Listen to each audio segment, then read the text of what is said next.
seeing the pyramids up close. So much more to do, so much room to grow. If your rhyming is timeless, then you're never too old. Though I've been thinking about letting this go. What up, everybody? Welcome back. This is episode 2, Chopping It Up with Todd Stanley Films. I got my co-host here, James Monaco, fucking sexiest man alive. We're out here, and what's today? Wednesday? And it's a fucking beautiful day out. James, you want to fucking... Absolutely. Everyone, last week, if you guys tuned in and watched our podcast last week, Todd interviewed me, and we went over some things as far as my racing and as far as my childhood and kind of my upbringing that kind of got me to where I am right now. And we just went over some personal things in my life. So now it's time to kind of flip the script, if you will, and get to interview Todd today and go over some topics that we've talked about and we've laughed about over the years. But now it's time to bring them to surface for you guys and see what we got going on and catch up on some things. Fuck yeah, and I'm fucking happy to be here with Absolutely, you again, dude. my guy. Absolutely, we're gonna have some fun, and Yep. we're just getting this thing rolling. Yep, absolutely. Yeah, I'm sucking on my fucking douche flute today because I'm trying to quit smoking pot a little. Right, you're just trying to lay off. Yeah, just trying to lay off. Take a little, like, I wouldn't say like necessarily completely stop, but I definitely need like to clear my head a little bit. And dude, that's totally, it's understandable, man, because it's easy to get fogged up like that. And sometimes if you're not in a perfect place and you're maybe going through some growing changes and business is changing and this and that, right? Mm-hmm. Sometimes you got to have the clearest head that you possibly can. And I know that I'm like that a lot of times lately, especially, you know, hey, our minds are freaking fragile, dude. So it's like, for sure. They're weird. Yeah, absolutely. Straight up. Absolutely. And it's like, yeah, if I'm not in the right headspace and I try to get stoned, it's like, fuck. No, it doesn't work right. It's not as enjoyable as it could potentially be, right? Yeah. And it's all like a fucking time and setting thing, you know what I mean? I got a real fucking weird relationship with weed, bro. Real weird. It's just, it's hella weird, bro, because I've been smoking since I was fucking 12 years old. You know what I mean? Like, nonstop. No, much. absolutely. I don't think I went more than a couple months without getting high since I was 12 years old. Like, you know what I mean? Like, I definitely stopped for a cool minute when I was like 19, 20. Because I was going through some shit, and I just, like, I couldn't. Right. Like, if I was smoke, I would literally, like, have a panic attack. For sure. You know what I mean? I think that's everybody's early 20s, though. You know? I think that's I don't want to fucking say this in the podcast, but I think it's just fucking getting high, dude. Part of getting high is not tripping out. Yeah. Right, that's like that. Yeah. That's like a portion. You have to beat that. You literally have to conquer that. It's got to be trained in your brain. Yeah, you have to conquer it. It's fucked up because I learned to conquer that at a real young age. No, and then like it's like, dude, once you start smoking so much, it's just like fuck it. It just doesn't. I don't know, man. Shit seems kind of weird when you don't. It's almost like you're getting high again. You know what I mean? It's like you're getting high again, but you're just getting high off being sober because you're just not used to being sober. What's getting you off is what you haven't been lately, if that makes sense, exactly. you know? So it's like, it's crazy, but... Yeah, we've had like overwhelming response on this podcast. Wasn't really expecting I wasn't so many people expecting that either. I mean, yeah. We got like 100 followers within the first week, which is super dope. I did not think that people gave a fuck what I had to say. No, I think it's really good, dude. I didn't expect to get the welcome that I did with it all, right? We just thought that we'll simply throw together a podcast and see how it goes. And here we are now, got a couple going and got a pretty good list of potential guests that are going to come on and some good people to interview, touch base on through the... we know a lot of cool fucking people. We do. I'm absolutely blessed, bro. For sure. You know how many, like, I've just been able to meet so many cool people. Most definitely. And I mean, whether it's sport stuff, whether it's wakeboard stuff, whether it's wake skate stuff, right? Like the list goes on. Yeah, even just, you know, aspiring business owners, right. You know, just some people who are just trying to come up and kind of spread their word. If I see that hustle in you, you know, like I'd be down to kick it with you. Absolutely, you know? absolutely. Because I think that's kind of what, I know that's what fires me up is, dude, I don't want to hang out with guys that are on top. I really don't. I want to hang out with clawers. I want to hang out with the guys that are right there in the middle, Todd. Yeah, they're gonna be on top. I want to hang out with guys that are right there in the middle, that have a ton of heart, and that will do whatever it takes to get the job done. And I mean, when you find and run across dudes like that, you're like, dang, I want to hang out with that guy. That guy fires me up, you know? So it's like, that's a good thing. It's a great thing. Absolutely, man. Cool, man. Where do you want to start? Yeah, no, I mean, we've got some things to go over, man. Yeah. Todd, growing up, what was it? What was your sibling setup like? Did you have a couple sisters, a couple brothers? What was your? Dude, it's honestly really weird. So Give me a rundown on your siblings. all right, so I was born in March '96 in Stockton. My brother was born in December of 1990, so he was 6 years older than me. Okay, so a little bit of a gap there. Yeah, it was definitely like pretty good little gap. Like, so he's definitely like one of my best friends, and it's I don't know, it's kind of weird. We got a fucking love-hate relationship like any other brothers, but For sure. Did you guys have a lot of good times like growing up? You guys have some good memories? yeah, no, absolutely, man. And then I was like, whenever I was like 5, my mom married he's my ex stepdad now, but my stepdad at the time, and I had another brother, so I had a stepbrother named Kyle, and he was like, I want to say he was like 9 years older than me, so he's like a little bit older than my older brother. Right. So I was the baby, and I mean it was kind of weird, you know, but it was cool. Like my brothers were like being that much older than me. It was kind of dope because I was more interested in the type of shit that they were interested in. Of course, you're essentially getting put on to knowledge, right? You're hanging out Yeah. with older dudes. I think that's how a lot of us younger guys are. Mhm. We hang out with older guys when we're younger, just because, man, we want to get put on to knowledge. And I'm still the same way, dude. Like Mhm. everybody I hang out with pretty much is like Typically 10 older to than you. 15 years older than me. Yeah, Right, it's right. like I don't know, man. I don't like, especially I don't want to like, I'm not trying to like fucking bang my own drum here, but I feel like I'm kind of older in a sense. You An know old what I soul. mean? Yeah, no, you're saying Yeah, basically exactly. that you got an I old soul. grew up fucking fast, Right, man. You know right, what I mean? right. So yeah, I feel like I was just like kind of going through the shit that people were going through in high school. Like I went through that shit At a younger at age. a younger age. Yeah. And a lot of that is when you're kind of taking care of yourself at a young age and you're out and about Yeah. and doing things on the weekend and you're not home. You kind of catch yourself hanging out with older people. You're raising yourself in a sense, right? Mhm. So okay, so you had one brother that was 6 years older than you, one brother that was 9 years older than you. So Yeah. you had a lot of older brothers in the house, Yeah, in the and household. then, well, get this. So this is just like, I'm just gonna kind of skip forward just for a second. Whenever I was 18, my dad hits me up, and he's like, he's like, we need to go to dinner. And like, I need to talk to you about some inheritance shit. And I was like, the fuck? Like, such a random thing to come from my dad. I'm like, what the hell? Like, I don't know. We just never talked about that type Right, of shit. You right. know what I mean? Like, we never really, I don't know. But I was like, okay.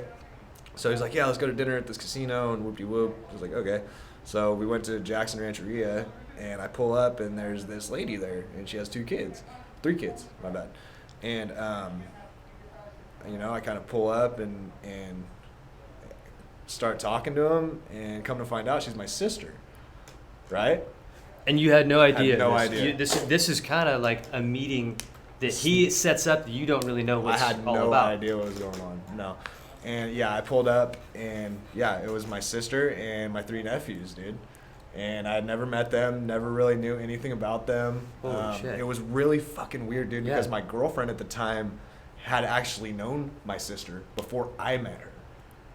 Wow. And so did she know that you guys were actually I related think my girlfriend at and the kinda time kept had it? a clue, yeah, but she just like kind of kept hush about it. Right. She was real good at keeping secrets. For sure. You know what I Oh, mean? yeah. Oh, of course, She yeah. was real good at that Yeah, type of shit. yeah. No.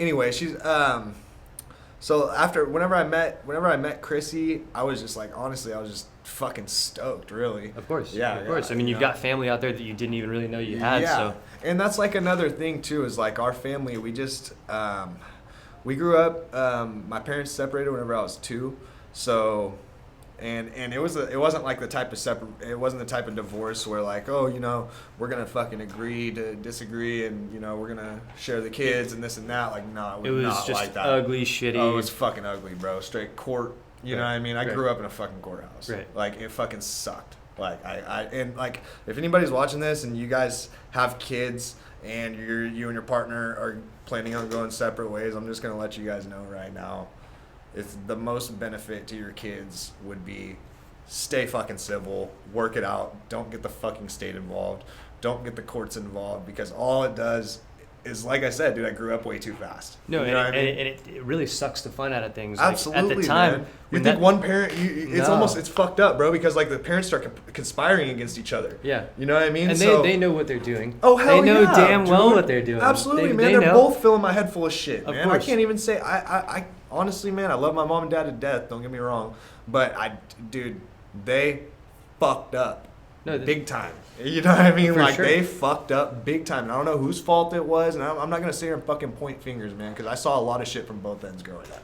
We're all You know? dealt these weird fucking hands of cards, right? And it's just how we act on them. And Yeah. you've been acting great on it. You know what I mean? So Yeah. that's the cool thing of it is we get put in these crap situations, but our only way is to just keep it going and right? I mean, Yeah. shit. It's like it's tough, dude. It I don't. was- There is yeah. no like. There is no rule book on it, right? There Yeah. is no instruction pamphlet on how to get through or how to be a children of divorce, right? No, Or a fuck children or a child of divorce, I should say, right? Yeah. So it's like there is no proper book on that, right? No, There is no absolutely. way to harness those feelings for sure, dude. Especially being at such a young age, it's tough, dude. It's a tough processing thing for Yeah. sure. It was really weird, man, because I just remembered growing up, all I ever wanted, still to this day, man, all I want is a fucking family Christmas. No doubt. One fucking solid family Hell yeah. Christmas, man. Just Yeah. everybody in one spot, Of course. you know? And I remember, dude, I will never forget my 8th birthday, bro. It was funny because my dad, it was the same type of shit. My dad just fucking surprised me out of the cuts. So we pull up to Modesto, and my dad, dude, is always doing some random out-of-pocket shit. You know what I mean? So I never know what the fuck we're doing. You know, like sometimes like he'd tell me we're doing something, and we'd fucking go up north and fucking buy a bunch of pit bikes and bring them back home or something stupid. You know what I mean? So like it was just like some random shit. And he was pretty much like, oh, fucking, we pulled up, we're in Modesto right there, fucking, at, next to Boot Barn and Walmart and shit. Yeah, West right side, there by the like, Chuck E. Cheese. John's Incredible Pizza. Gotcha, yeah. Yeah, so that's where we're going, right? Yeah. John's Incredible Pizza. Like, we pulled up, and my dad's like, oh, we're going to Boot Barn. I need to go get some shit. And then I was like, okay. So I fucking follow him. And I don't even think he told me happy birthday, bro. So I was like fucking like already like shook. I'm like, damn, bro. Like, this motherfucker dude's hasn't even buying told me happy this dude's birthday out yet. buying And he's about to boots go on my buy himself birthday. some boots. So like I know he had it all planned out, you know what I mean? So fucking so we wind up going and we go into John's Incredible Pizza and I walk in there, dude, my whole entire family's in there. Everybody, man. Mom's side, dad's side. That's right. Everybody, dude. And I was just like, fuck, man.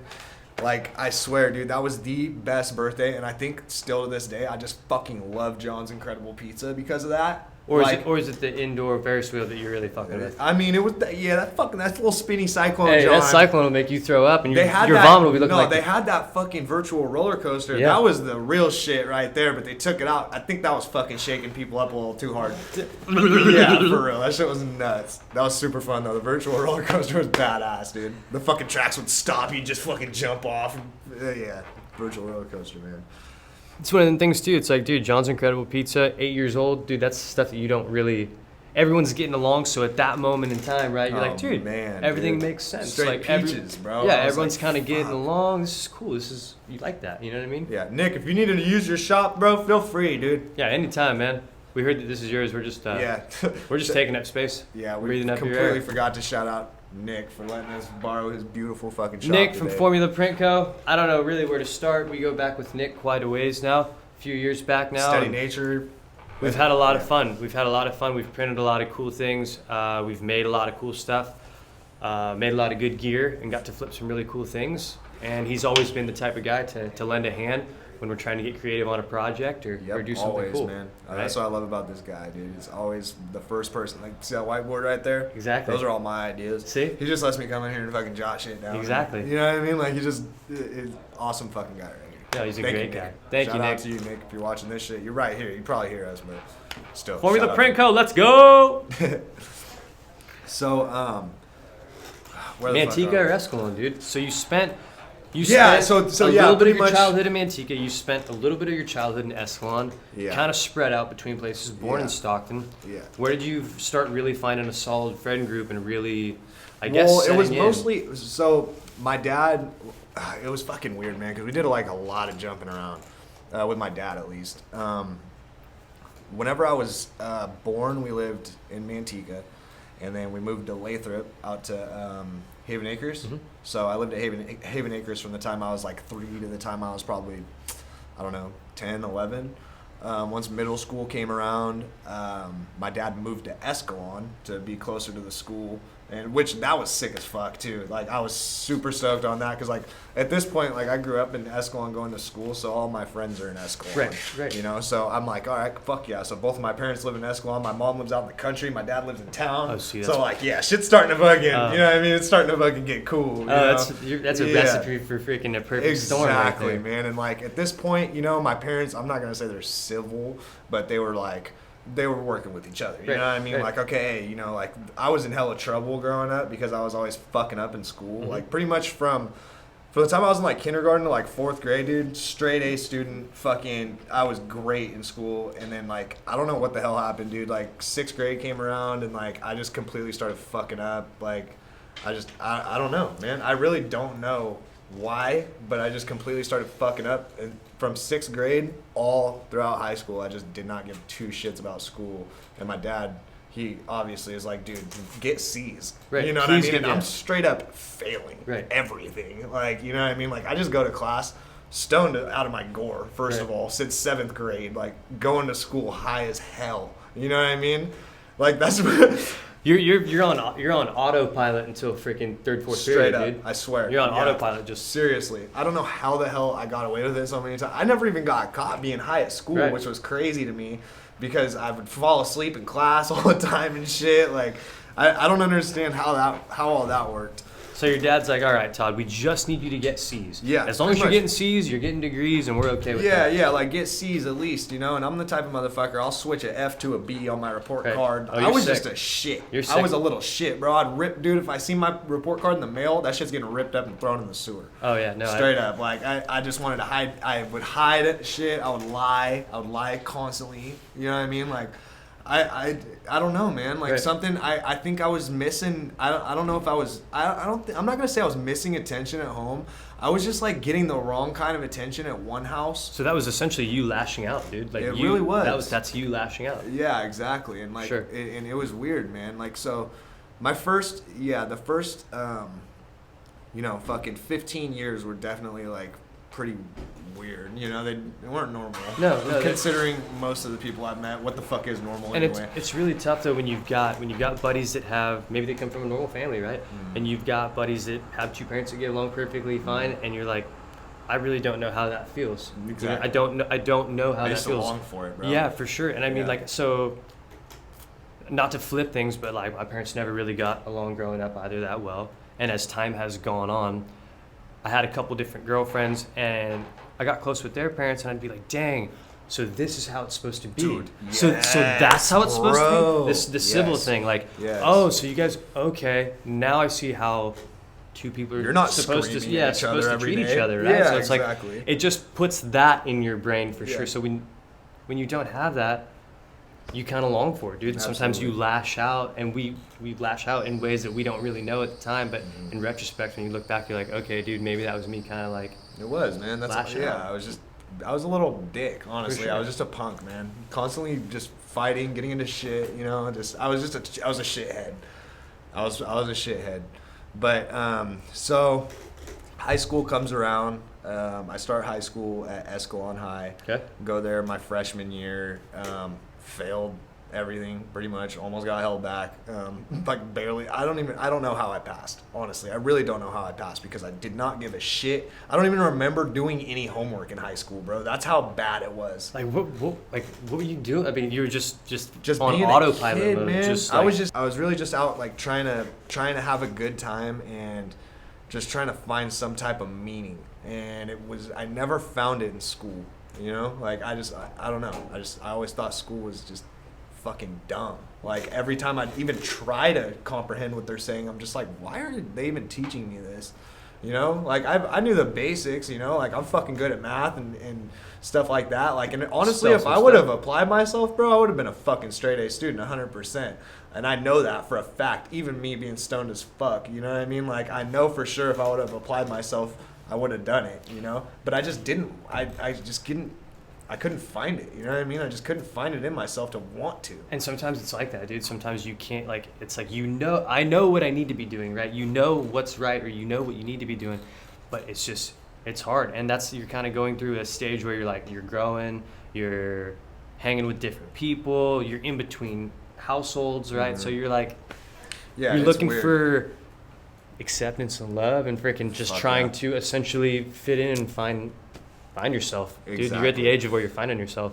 Yes, That's a tough time. absolutely, man. I mean, I don't think that ever really stops. No. I don't. We're always searching. We're always Yeah, I think we just get to. I think we just honestly get to know ourselves a little better as time passes. right. You know, And you it's start not to- settling. It's that contentment. It's just like kind of knowing that okay, this is me. This is how I operate. Yeah, just All kind of right. having an idea of what's coming next. You Mhm, know, like that's the fucking goal. I mean, obviously you can't predict the future, but if you can just have an idea, you know, like okay, this choice right here might Right, this is- lead me into a fucked up path. You know, like maybe I should think twice before I do this. Exactly. And it's Yeah. a lot of those things. It's like maybe you've been down that path before. Maybe you went down that road with somebody. Yeah. You know, and it's Yeah. like, oh shit, dude. Before I get involved on that level, Mm-hmm. you think back on that deal, and you're like, okay, yeah. No, man, I'm gonna dip my toe in the water, but I'm not gonna go full tilt. Yeah, right? exactly, So, man. That's honestly, that's how it was for me, dude. Like all the way through, you know. So I guess from freshman. Okay, so I'll kind of rewind here. So I went from freshman year, I went to Escalon. Sophomore year, I went to Sierra High here in Manteca. Yep. Sierra High was like fucking awesome, dude. Like it was so sick for me, James. Yeah, when I'm going to Escalon, for some reason, like I just like I don't know, like I had a girlfriend in my freshman year that was like way above out of my league. You know what I mean? Like Right. I don't even know how the hell I don't Right. know why or how she liked me, but it turned out she was from Ripon. So that made more sense because whenever I went to Manteca, they were like, "Oh, okay, like, it's just you know, he's just fucking, he's a little fucking out there, Right. but you know, like he's just like they kind of. I feel like the chicks in Manteca really dug what the type of shit I was into more, like the whole wakeboarding and dirt bike riding. Like the people in Escalon, Dude, bro. you gotta understand that type of person. I mean, that's farm country. That's Yeah. you know, pretty educated, rather wealthy. Like you're Football, bro. Little Football. It's football football. town. Yeah, hey, Straight dude, that's up, bro. football country. And which is right there. fun. I love Escalon, bro. Don't get me wrong. I'll Right. shout out to Escalon, bro. Absolutely. That's Escalon's a love. dope ass little fucking It is a town. very cool town. Yeah, absolutely. Super dude. clean, super cool town. Yeah, great. Awesome, a lot of awesome people. Might not be super receptive to motorsports, right? Yeah. But Yeah, exactly. I'm following what you're saying. Yeah, Yeah. exactly. Like, and I have a lot of really good memories in Escalon, so Hell yeah. I'll always hold that place. dear. Absolutely. You know what I mean? absolutely, dude. But so yeah, a little time goes on.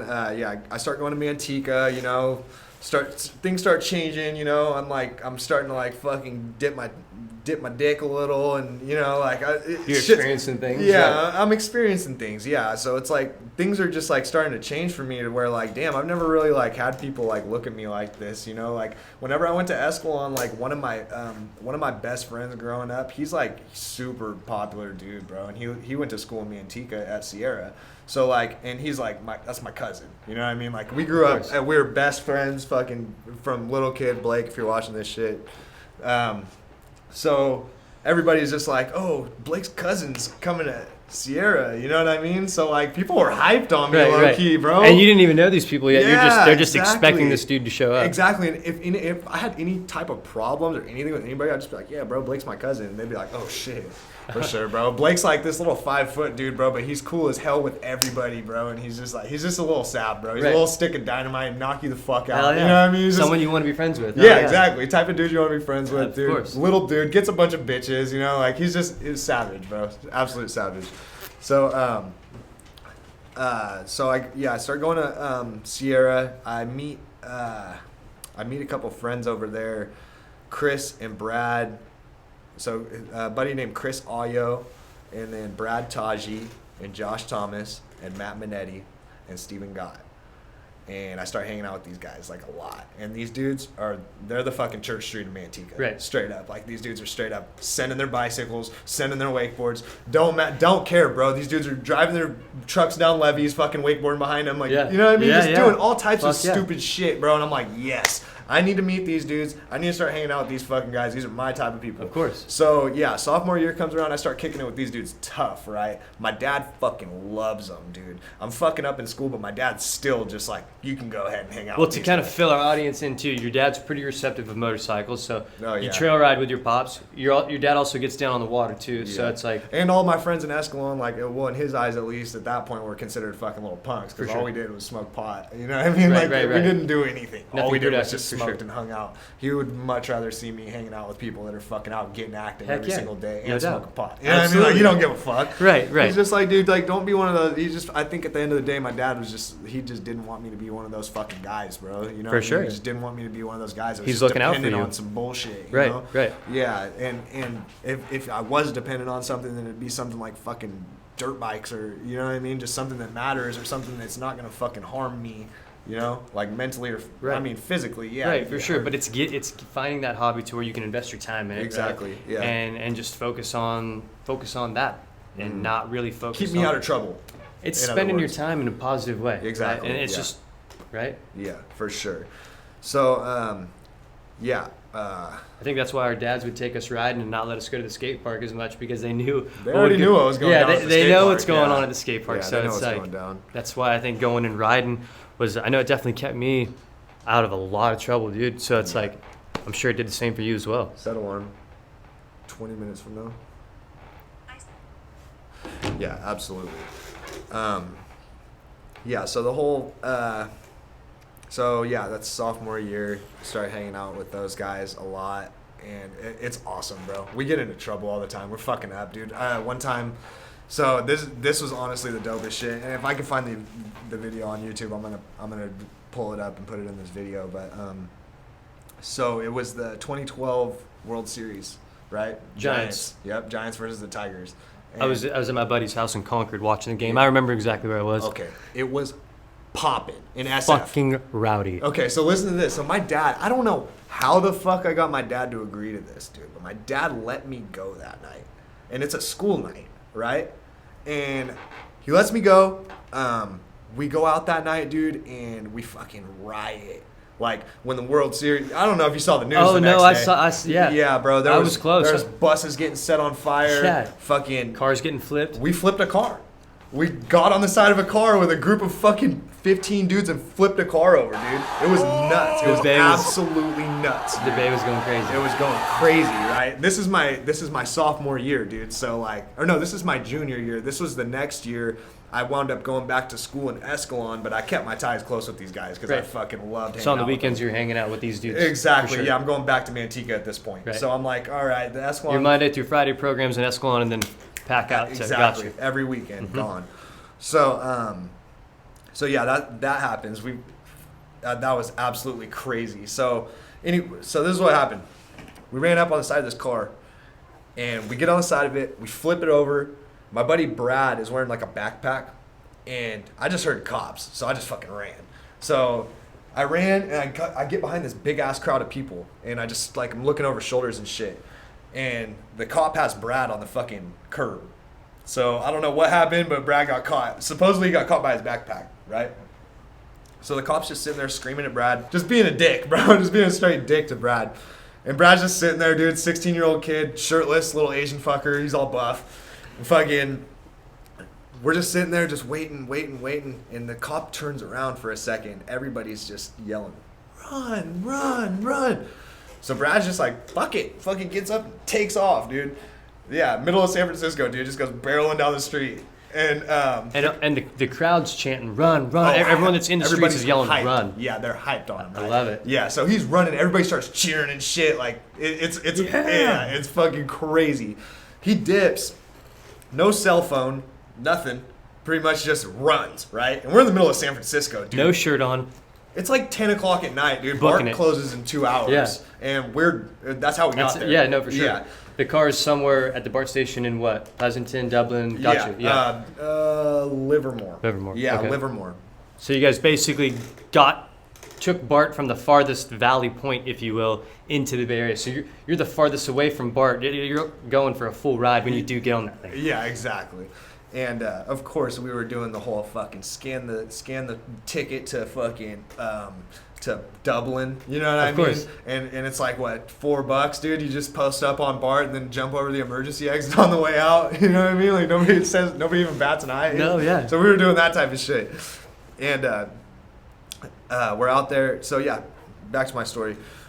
Brad takes off running, and we're just walking around looking for him at this point. It's getting late, right? And so he dipped, got away. You know, none of the other cops ran for him or anything. As soon as the cops saw him run, he pretty much just put his hands up. And he was like, okay, like, I'm not gonna go run after that fucking kid. There's no way in hell he's catching fucking, No dude. fucking way. He's off and Oh, running. he's a blazing agent, Yeah. bro. Gone, dude. Straight gone. Just fucking like a little ninja, dude.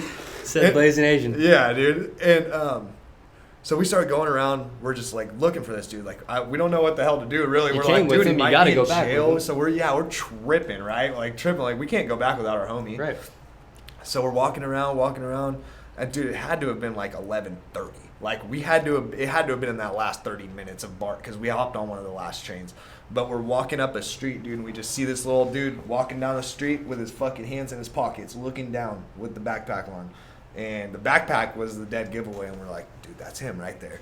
And then somebody just Shirtless yelled, guy with a "Brad!" backpack on. Yeah, no, he had a sweatshirt on. Okay. Yeah, he had a sweatshirt on. He put it. I think his sweatshirt was in his backpack, and he put it on. Smart little fucker, bro. Right. Smart. No one's even telling now. Yeah, exactly. So nobody knows. He's just another guy walking through the middle of San Francisco at this point. Of course. Yeah. Just So commuting. yeah, exactly. He's just commuting, just walking around. Mm-hmm. So I'm like, oh hell yeah, dude. So we see this dude. We're like, Brad, and he turns around and starts running towards us. And we're like, Brad, it's actually him. We're like, yeah, dude. So it's hella late. We're like, all right.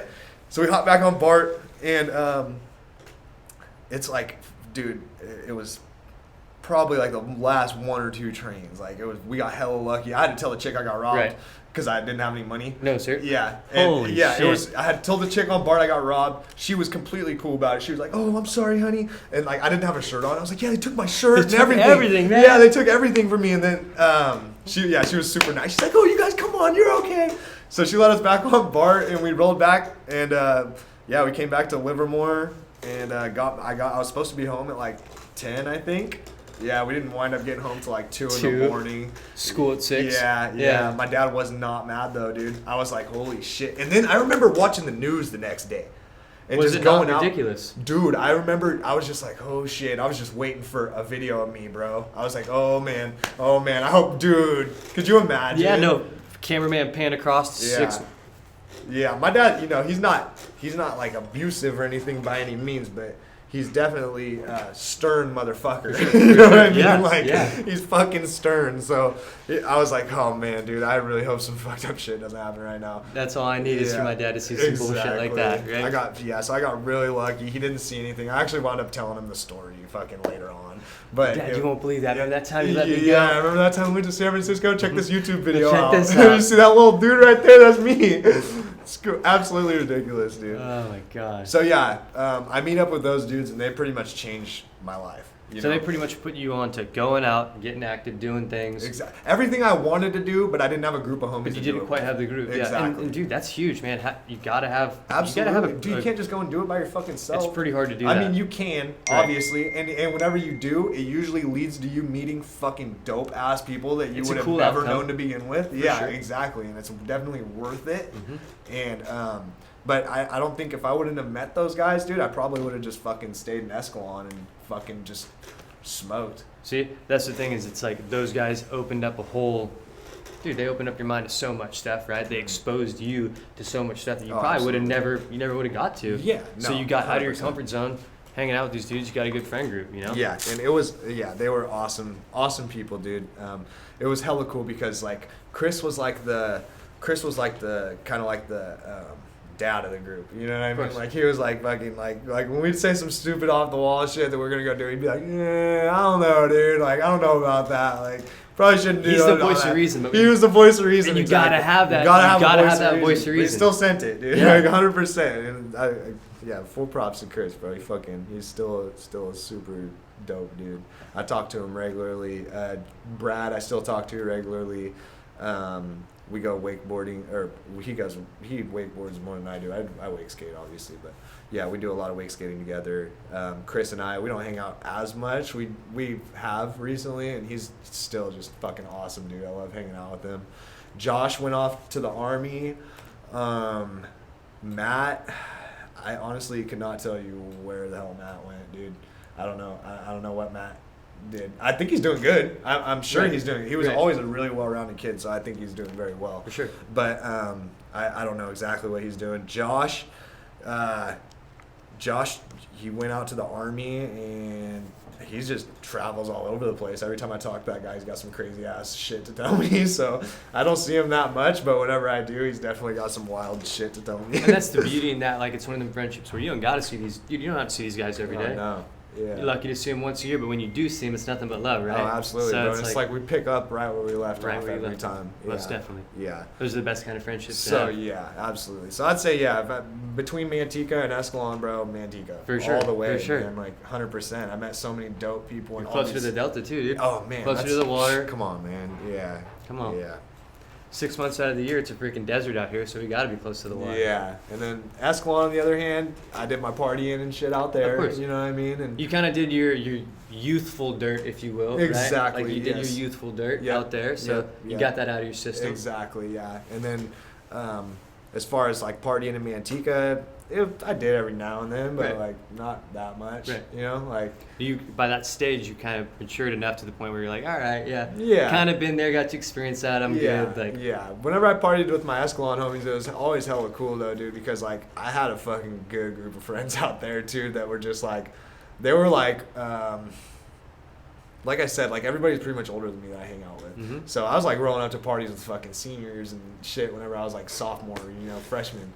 And like we had a homie named Tony back in the day, dude, and this dude was a fucking animal, just raised by dudes. Yep. Like just Yeah, a fucking wolf. Yeah. This dude was a straight up animal, like badass football player, badass fighter, fucking cool ass dude, just down ass motherfucker. Outdoorsman, down to go camping, Oh, down bro, to do down for all of it. He was just he was just like, dude, that dude was the definition of a fucking man, bro. For sure. Yeah, you know what I mean? And that's Like, forever burned in your memory. yeah, You don't forget a 100%, guy like that. bro. Yeah, absolutely, man. So we had like it's me and a couple other buddies, and these dudes are all super cool, and it's hella cool, like, because whenever I roll up to parties with these guys, like, it's either like nobody's fucking with us or we're beating people's ass. You know what I mean? Like, it wasn't ever like I never We're rolled up to a questioning party shit. and got my ass beat my whole life. You Right, know? right. And it was cool. Like, Yeah. I never, you know what I mean? You Like, squatted or up, yeah. punked. You know Yeah. what I mean? Like, I never got punked either. So Right. I was like, that shit was cool. And we were kind of dicks, you know? So that was like, that was kind of cool. And honestly, if I didn't have those dudes around, I probably would have got punked. For sure. I'm a fucking little dude. You gotta have a pack of dudes to run with. And Yeah. So I'm definitely thankful for them too. I met my buddy Anthony out there, Anthony Rocha, Of course. Chones. He's Chones. Jones, if you're watching right now, You're my boy, Chones. Yeah, Chones. So me and Chones, we go way back. We met in 4-H actually. Yeah, we were Holy little crap. 4-H kids. that's so rad. Yeah, so we used to that was another big part of my life too, was going to the fair every year. Okay. Like the whole 4-H Oh selling no! the So pigs. you did you would raise a pig and Yeah. sell it in a livestock Yep. deal and Yeah. show it, if you will, Mhm. the blue jacket and all the bullshit. Yep, Right on. yep. I did all that stuff.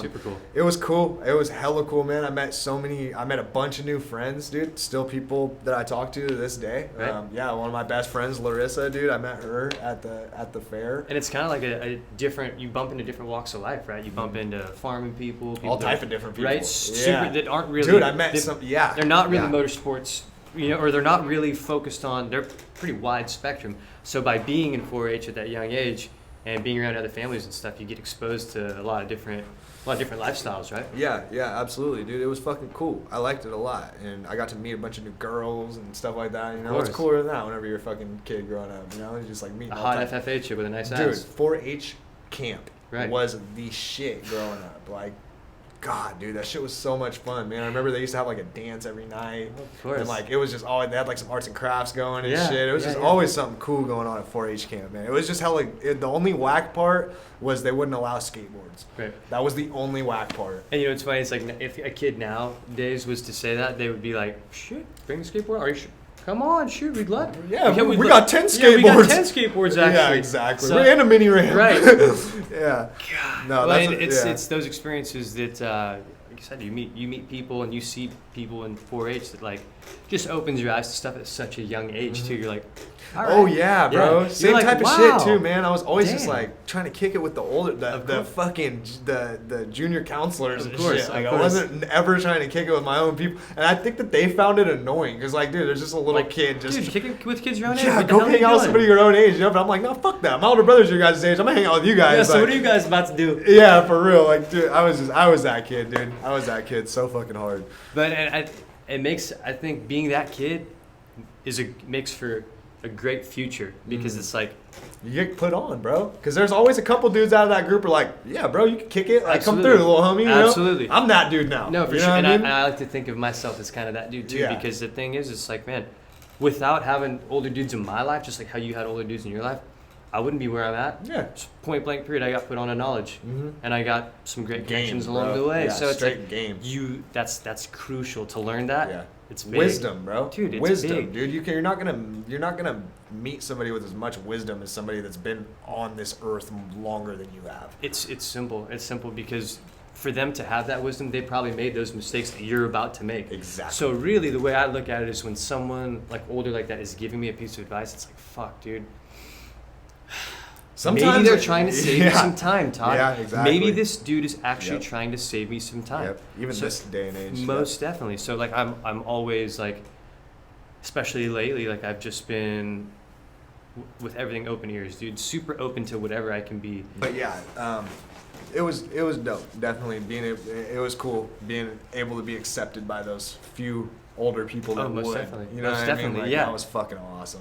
No, you can't replace that, and that you just get put on it a lot, man. You wouldn't be where you are without them for Yeah. sure. Dope. You got to have that older crowd. Absolutely. Oh, it Gotta helps a have it. lot, man. So, yeah. So you spent a little bit of time in Nevada. You decided to go out there Yeah. for probably a little over a year, roughly. Yeah, a little yeah. over a year. Did So- you like staying out in Nevada? What were some things living in Nevada opposed to California? Pros Yeah, and let me cons? give you some background between graduating and Nevada, Yeah.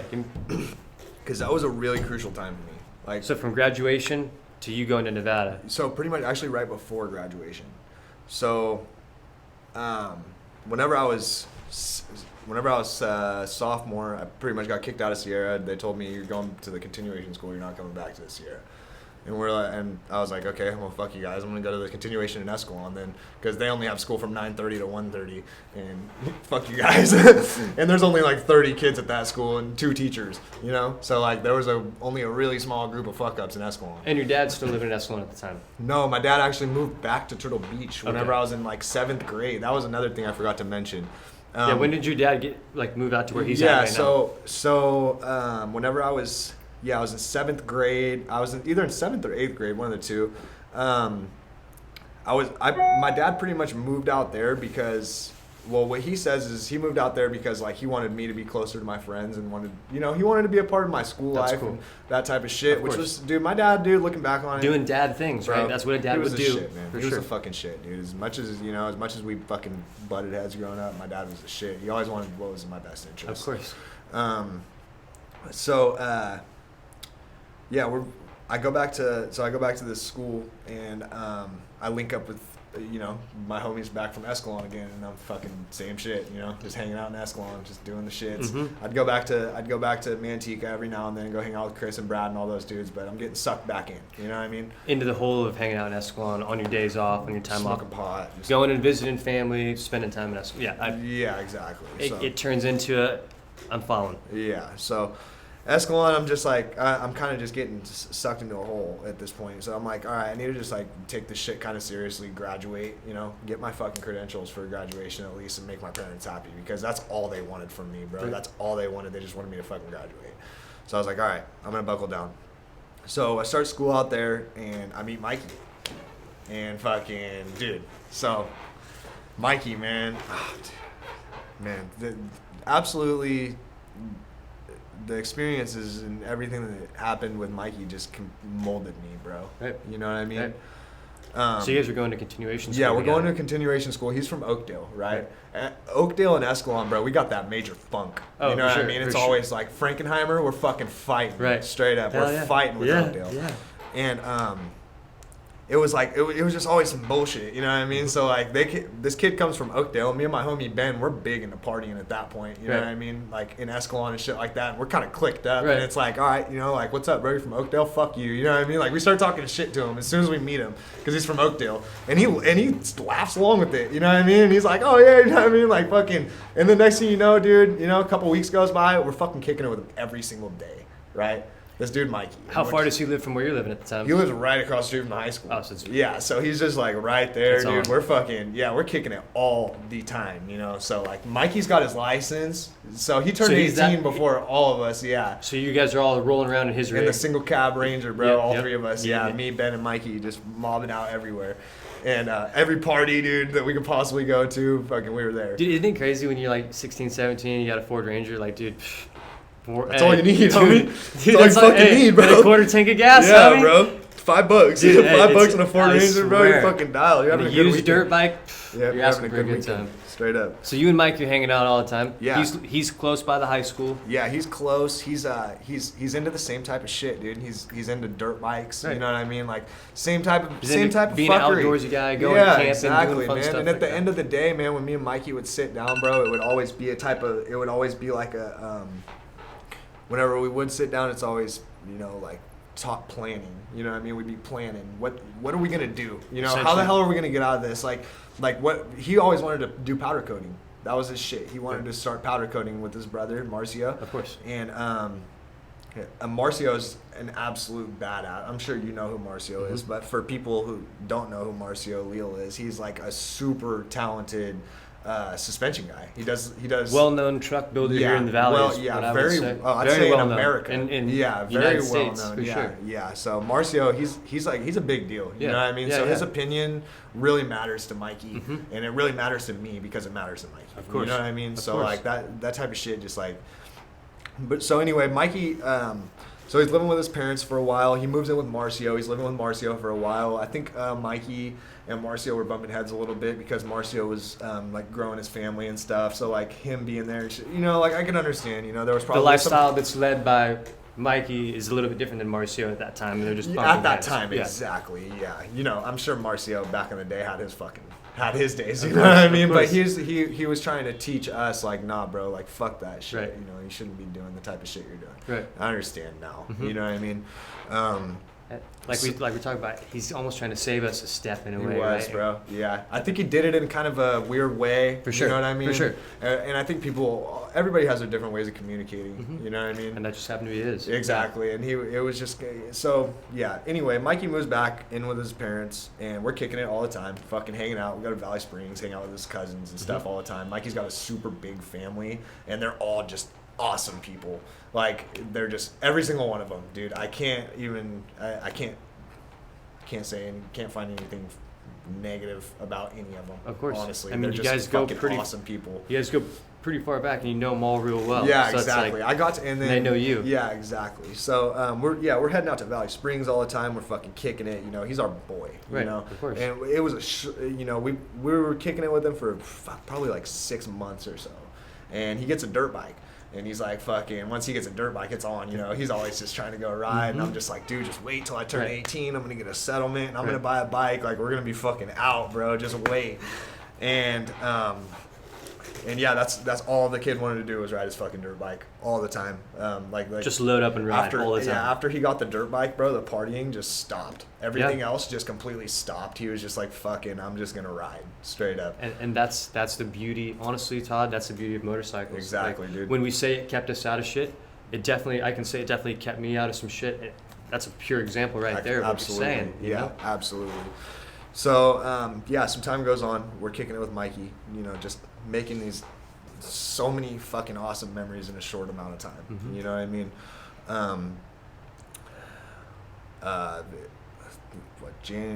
January of 2014 was that was A hard month. That was a hard month, man. That was my last month with Mikey, and the way that it happened was fucked up, you know. So it's pretty fucked up. Yeah. So pretty much what had happened was Mikey came over to ride his dirt bike at my house. We were riding around out back. The neighbors' horses were running, and we were pissing the neighbors off pretty much. So my stepdad came out and he's like, hey, take it somewhere else. And we're like, okay, I guess. And so Mikey fucking takes off into the orchard. And he's gone, I don't know, 15, 20 minutes. I'm like, it's fucking weird. Can't hear his bike, you know what I mean? Right. And you're at the house kind of hanging and... and it's me, Mikey, and his little cousin. And Mikey's little cousin is like his little brother. Like, oh, wow. Keep this in mind. He's only in 8th grade, 7th or 8th grade at this point. And it's all 3 of us. So we're just out there hanging out. And, yeah, like I said, Mikey took off for a while. And I didn't hear him. So I started to get concerned, So I went inside and I was like, hey, Mom, can we load up the car and go look for Mikey? I don't hear his bike. And she was like, I will in a minute. Just, she kind of brushed it off for a second. I'm like, all right, I'm going to start walking. I'm like, let's go, Jay. So me and Jason start walking down the street. And I think my mom, I don't know what happened, dude. She got a weird feeling. Popped right out with the car. We got in the car, started driving down the road. We go down this little canal road. And I see his bike and his helmet next to each other. And I'm thinking he laid his bike down, took his helmet off. Take a piss or something, you know what I mean? Like, fucking, I don't know, it's pretty normal. What anyone does, it's going to Yeah, it's normal to, lay your bike down, turn the gas off, So I'm like, yeah, what the fuck? So I'm looking around, and then I look to the left, and he's just fucking laying there. And I'm like, what the fuck? So I roll up to him, and it was really weird, man. He was covered in bees. He was completely covered in bees. They weren't stinging him, they weren't stinging us, but he was just covered in bees. There was a lot of bee boxes out there. Right, so at that time then, at that time, harvest is happening, right? Mm-hmm. So it's early, you're just now entering springtime. Exactly. So for our viewers that don't really understand almond harvesting, they're bringing out bees into the orchard to pollinate the buds on the trees. Yes. Right, so the bee boxes happen to be set out every so often to help pollinate the trees. Yes. So...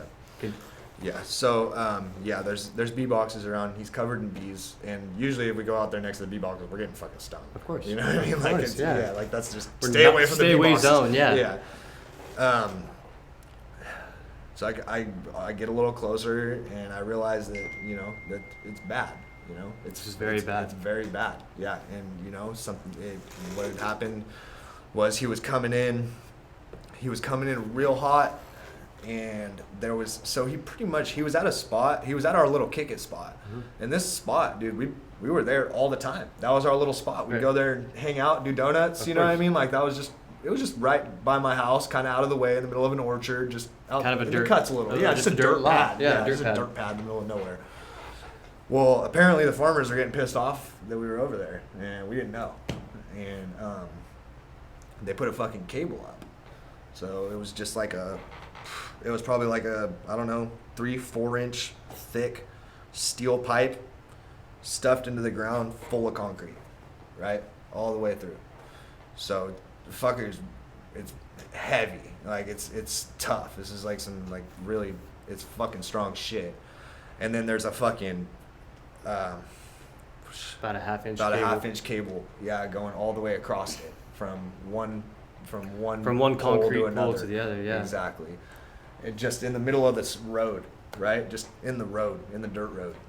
There was a sign on it. The sign was facing the opposite side, so you couldn't see shit besides a reflection. Right. And you wouldn't be able to tell if you're coming into that going 60 miles an hour. You know what I mean? Yeah. Yeah. So what had happened was he was hauling ass, and he did not see that cable. He fucking got clotheslined, essentially. He got clotheslined. Yep, he got clotheslined, and it killed him, bro. And man, dude. That was obviously that was the hardest thing I've ever went through. Dude, that's a pretty young age to be going through that too. Oh, dude. To see your best friend. You're telling me, bro, you need to, dude, his little cousin, man, that's the one who I was feeling for. Right. You know what I mean? Because that's his big brother right there, man. I couldn't fucking imagine. I could not imagine losing my big brother, dude. You know what I mean? That would just be the rawest shit. Absolutely, you know? So, and he comes and gets picked up by the ambulance. We know it's bad. I know it's bad as soon as I found Mikey, bro. I already knew it was bad. I could just tell. It's bad. When you can tell, when you know. Mm-hmm. You know what I mean? Mm-hmm. So I got this in my mind because Man, it's fucking hard talking about it. It's all right, dude. It's all right. No, Yeah, I'm no, good it's with good. it. I've been actually wanting to fucking hear this story from you for a long time. So pretty much, whenever I did find him, he was trying, man. He was just trying to stay with us. Exactly. That's exactly what it was, man. He was just fucking trying to stay with us. And I know it. Mm-hmm. You know what I mean? And it bothers the fuck out of me still, dude. Like, it's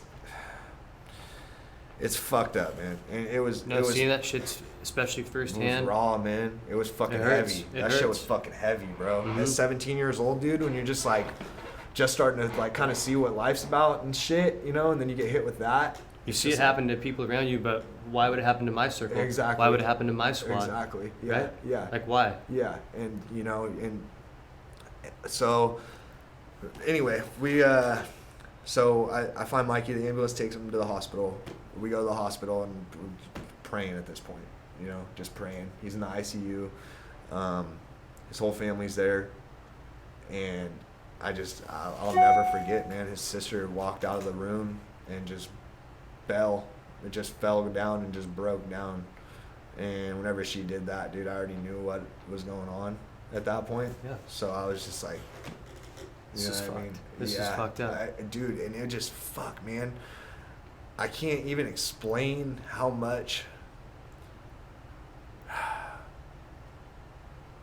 just being at that hospital, man, just with his family and just being with them in that moment and them finding out, you know what I mean? And just seeing the looks on their faces. It's crushing, dude. Yeah, it was hard, man. It was fucking hard to where like I wanted to try and keep myself strong just to try and help them, but at the same time I'm fucking breaking down every fucking 5 minutes, you know what I mean? Yeah. So it's like, dude, I didn't know, man. I didn't know what to do at this They point. need strength most at that time, and fuck, you're not able to give them any strength, dude, because you're. And I don't even know what to do at this point, man. I'm like, dude, I don't even know, like, do they even want me around? You know what I mean? Like, should I even be kicking it with them? You know, I already know his brother had a bad taste in his mouth about me to begin with, and then this fucking happens. Mm-hmm. Come on, you know what I mean? I know. The dude probably just fucking has like he's probably got like a forever fucking grudge against me, which is, I mean, unfortunately that's on him, and that's nothing that I can fucking control, and it's nothing that was in my control in any type of way. You know what I mean? Because I understand it though, bro. I fucking get it. Right. And that's the fucked up part. And it's just like, I don't know, man. I still have trouble with it, dude. I still have trouble with it to this day. Like, I want to reach out to the guy, you know, and just like, because like my roommate's good friends with them and shit, you know, like we're in the same circle still, you know, and it's like, dude, I'm running a business, he's running a business, I want to help him, you know what I mean? I want to hit him up and be like, yo, let me come get a video for you on the house, you know what I mean? Like, let's fucking do this for Mikey. I kind of thought that probably would happen. I thought it would too. It wasn't if, it's when. It ain't if, it's when. You know what I'm saying? So when still can. Yeah. For sure. And you know, I'm fucking willing to do it. And what's hard for you is it's like looking at it from a reverse role. Here it is for Marcio, and then when he sees you, it's like, there's that fucking kid that was out, you know, talked motorcycles with my brother, rode motorcycles with my brother, made plans about riding motorcycles. So it almost, it kind of maybe puts not a bad taste, but it's weird. It's man. just, it's very serious, Yeah. dude, and it's very. At that age, you're young, dude. So when you're seeing other family members like that close to you going through that, you just saw your buddy. I mean, that's really, that's tough. Yeah. God, that's tough. Yeah. I just honestly tried to spend as much time as I could with Jason after that. Cool. After that happened, I was just like, all right, dude, this is my little brother. This is my little brother now. Mikey's gone. Like, Jason needs somebody to look up to. Jason needs somebody to... He does. Jason needs a positive fucking role model. You know what I mean? So you still stay in touch with Jason? Oh, fuck yeah. Cool. Hang out with him fucking once a week. You're a good man for that. Yeah, absolutely, man. You're good for that. Yeah, he's still this day, man. He's like my fucking little brother. I love the kid. I got his fucking back till the end. And see, that's what it's all about. Like, hey...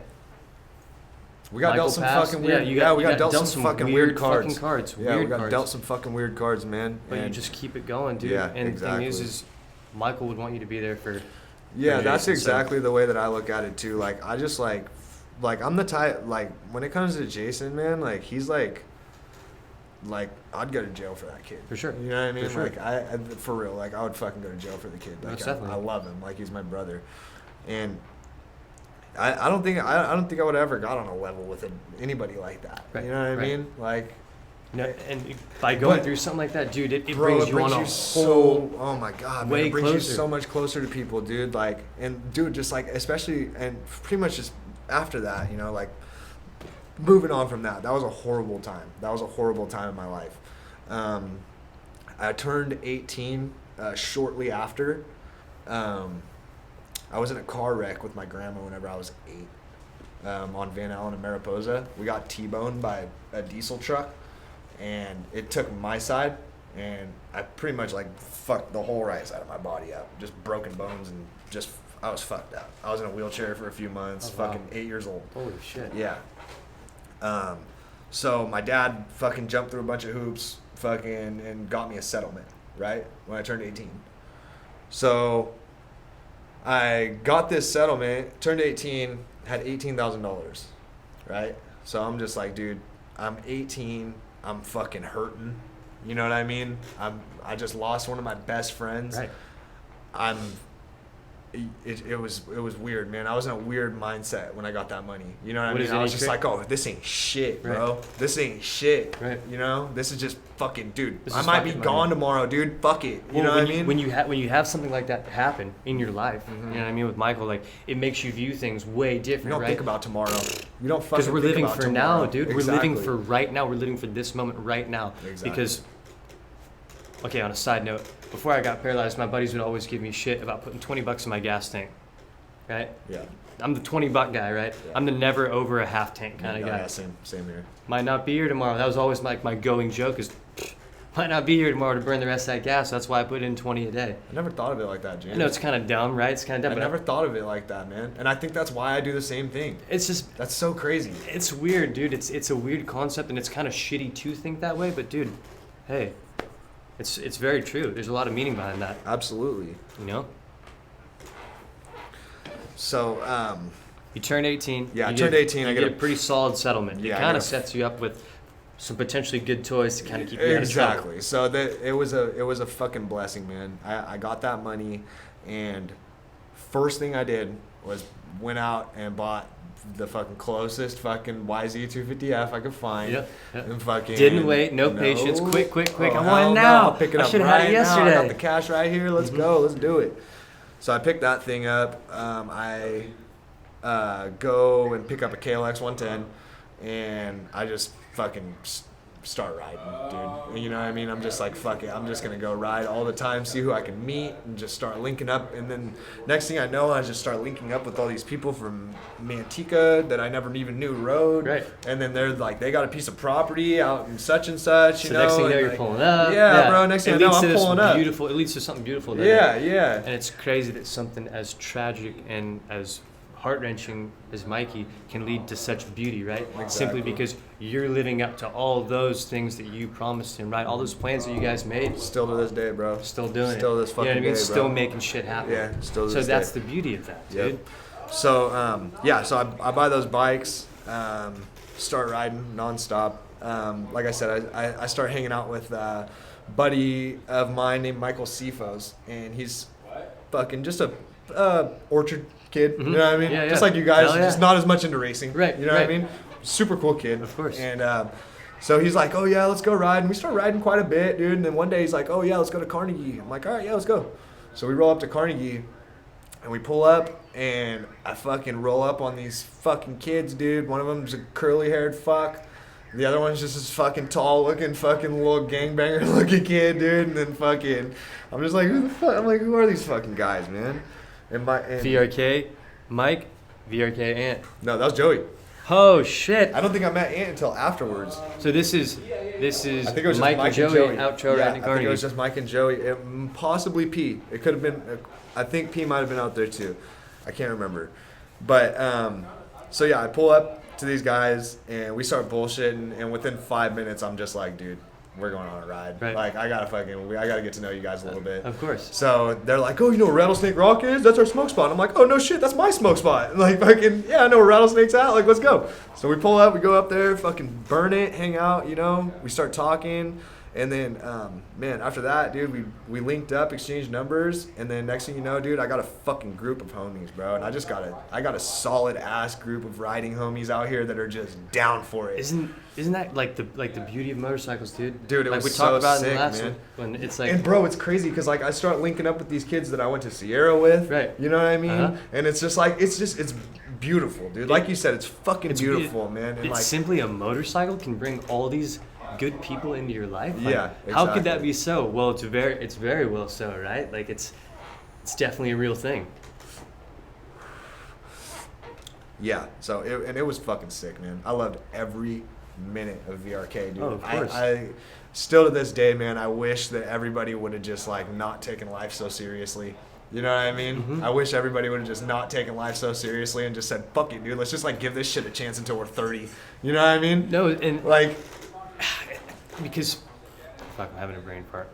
But it's like you reach that point where you kind of feel like you're the only one that's like, you're like, man, everyone's kind of, oh shit, I'm the only one that's down to still throw my bike in. Oh fuck, where'd everyone go? yeah. And when that happens, it kind of gets to that point where it's like, oh, okay. Yeah. You know, it's nothing bad, but it's times change, Yeah, people's it's lives just evolve, change, right? yeah. So then you got to find Changes. people that kind of suits your, Yeah, exactly. suits the way that you're living Absolutely. now, right? Yeah. So, so riding with them constantly, we link up with Billy eventually, and then it's on from there, man. I'm riding with somebody who's way better than me, like Right. 10 times over my experience level. So I'm just like trying to pick up as much as I possibly can off of Billy. Of course. And Your skill set is grown by the riding session, bro, right? So he it's like, made me a way better rider. For sure, You know for what sure, I mean? Like, yeah. So yeah, if you guys are planning on getting into riding, go find some people that are way better than you. highly because- suggest it. Absolutely. Highly suggest it. Yeah, so yeah, Billy pretty much puts me on, man. He starts like teaching me how to do all this crazy shit I never did before, stoppies, and Right. just, you know what I mean? Just like Just body positioning on the Yeah, bike, like exactly, all sorts man. of sitting on the thing properly. Yeah. So like, and I'm just like watching him, and I'm picking up notes, and we're hanging out a bunch and riding, and it's just course. it's fucking cool, man. It's a really cool feeling. Supercross comes around, and the Billy's chemistry of it's racing. nuts. Yeah. Yeah, you know what I mean? Yeah. Hometown crowd. Yeah. Our hometown boys racing. We got to Yeah. go support. Yeah. Right. So that's Best of times, man. yeah, absolutely. So so after I meet up with Billy, then I get introduced to Moto, Shiny Guys, Bob. You know what I mean? I told a little Tracy bit. boys. Yeah, I told a little bit more. Or I told a little bit of that story, like involving my brother and stuff, on the last podcast. But I won't go too much into detail. But so yeah, I pretty much just start riding with Billy, Bobby Cobb, J-Star, Brocknar, Right. You know what I mean? Just all the fucking Tracy Right. homies, the Moto crew, dude. And these dudes are just, they're all way better than me at riding, and it's fucking sick, and they accept me. You know what I mean? What's really crazy about that is like going out there to Tracy and being a part of that. It's a pretty big riding culture out there. Like, Dude, I don't think people Tracy? realize that, but like Tracy's a baby mecca, homie. yeah, there's Nobody a, understands, There's bro. a lot of people that are out Dude, riding. Tracy's the fucking SoCal and NorCal. It kind of straight is. up. It kinda- really is. It's crazy, like to say it that way. We got it all. It's wild though, because I remember I would go get off work at 2. I'd have my pickup truck and my Alta loaded in the back of the truck, sitting there at my house. So by the time I got home, I'd hop in my truck, smash out to Tracy, and I would ride till it get dark. And I would go out to Jason and Brock's house, or go out to Altamont. All I knew is, as a flatlander from the valley, Tracy was the closest spot with hills. Yeah, Right? yeah. So that's basically the general consensus is we're out in farmland, so the closest place to hills is Tracy. Yeah. So shoot, dude, just head for Tracy, Yeah. and then next thing you know, you meet up with one guy out there riding, one guy turns into 4 guys, now you got a squad of guys in a group text. Dude, the culture's gnarly out there. It's- It really is. mhm. It has its own riding culture that hasn't blown up as much as SoCal does, because Right. they're not as open and just like, oh, here it all is, which I think is kind of like, I think people do need to be more open, you know what I mean? Like, I think that people do need to start sharing more shit and share them, because I it agree. inspires other people, dude. And I it's agree. like, oh, dude, this motherfucker's building a jump. Like, I'm Yeah. going to go build a jump. Yeah, or I'm gonna go at least help this guy Yeah, out, or give go him a hit hand. him up, yeah. I don't want to just be that poacher that freaking goes and hammers something and Yeah, leaves. yeah. Like that Yeah, I don't and we want to be shame labeled people as, like that. We We shame shame guys. them. Yeah, Straight those up, guys bro. are shamed to us, so we can't. Yeah. Yeah. That's like step one in all of it. Like, hey man, you got to be be willing to put the work Yep, in. no You dig, have, no if you're- ride, baby. If you're willing to hammer this shit out, you've got to be able to willing to put the work Absolutely. in. I don't care if that's flat track stuff, if that's moto stuff, if that's digging a jump or prepping an oval. You Yep. have to be able to put the work in and be Yep. willing to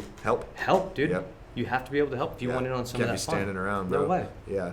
So, yeah, that was dope. Met up with all these guys. And yeah, it's on, man. I'm just riding all the time. Joey's parents live in Carson City, so they took me, and that's another funny story, man. I think it was like a week or two after I met those guys. They were like, "Oh, we're going to Nevada, and you want to come?" I'm like, "Nevada, huh?" And like at this point, bro, I've been to Oregon once. Right. You know what I mean? So I'm like never even barely been out of I'm California. super down to get out of the Yeah. States, super down to travel. Yeah, and I'm like I still got that. I got this chick at this point who just like, dude, if I told her I was going to Nevada, she'd be like, Nevada? You know what I mean? Like, you're not going out of state without me. You know what I mean? Like, it would have turned into one of those for sure. You know what I mean? So I was just like, all right, I'm just going to tell her I'm going to Hollister. So I was just like, hey, babe, I'm going to whole ass Hollister. opposite way. Yeah, I was like, hey, babe, I'm going to Hollister with these guys, you know, whoop-de-whoop. No, we fucking loaded up a U-Haul and we fucking mobbed out to Carson City.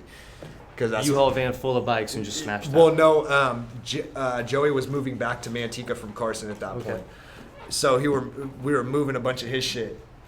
Either there or no, his parents were moving to Carson City, so we were From hauling. Manteca. Yeah, we were hauling a bunch of shit to his parents' house to help them move. I'm pretty sure that's what we were doing. But yeah, this is literally like 2 weeks after I meet these guys, dude, and we're like, yeah, fuck it, dude, let's mob out. You know what I mean? And so yeah, that was my introduction to Carson. We pulled up there at night, and I woke up in the morning and I looked outside and I was like, dude, I'm gonna fucking live here. So I turned 20. I turned 21 shortly after me and the chick I was with break up. We just wasn't working out. You know what I mean? It just Growing was apart, not. dude. Yeah, it Growing wasn't apart. fucking working out. So I'm just like at this point I'm like 21, and I just got just broke it off with my chick. I'm just like. And I'm in the dumps, man. I'm the type of person who takes my relationships super seriously. For sure. You know what I mean? Like, I don't fuck around. I'm not going to start dating a chick just to, like, fuck around with her. No. You know what I mean? Like, if I'm dating a chick, like, my intention is to be with her forever. You know what Of I course, mean? Like, of course. So yeah, we split we split ways, and I was just in the dumps for a cool minute, hanging out with the wrong people, straight up, just hanging out with the wrong people, hanging out with people that were still associating with her. Right, You know what I right. mean? Which was like, It's fucking stupid. Yeah, exactly. Because you're having to hear everything secondhand. supposed to be my homie. Right. Yeah, you know what I mean? You're supposed to be my homie. You shouldn't be kicking with my ex. No. So all that shit was whatever. So at this point, I'm just like, dude, whatever. So I go to the bar one day with a couple of my homies, Austin Atwood. I can't remember who else. I think Jizzy too. I'm pretty sure Jizzy was with us. I can't remember.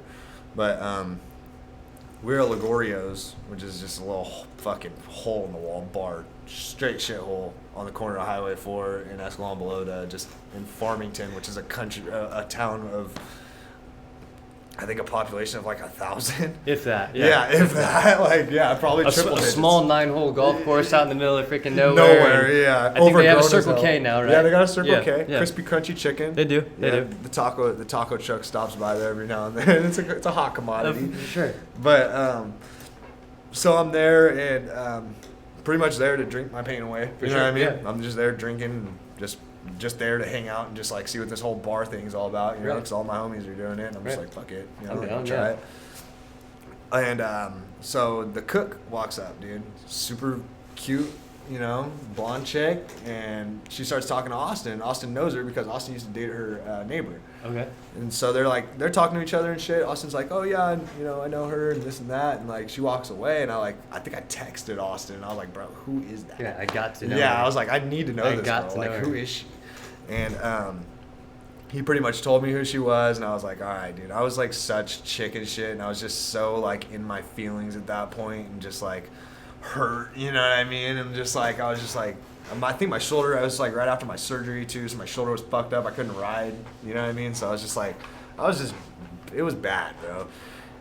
And for some reason, I don't know why, dude, she messaged me back on Instagram. I messaged her and I just like said like some corny stupid shit, and I was just like, hey, you know, like your chicken sandwich was really good. And I think that was it. Your chicken that sandwich. was like a really good chicken sandwich. Babe, you make a really killer chicken sandwich. Still tell her the same thing, man. But she she messaged me back for some reason, man, and then she was like, oh yeah, you know, I just moved back out here. I was going to school in SoCal, and I was going to college at UCI. I'm like, damn, like, what the fuck? UCI? Like, that's a fucking... Talking Irvine, baby. Yeah, that's a fucking good school right there. That's what's up. What's up, sweetheart? Yeah. So she's like, yeah, you know, I moved back, and I'm trying to be with my family for a little bit before I go back to school and this and that.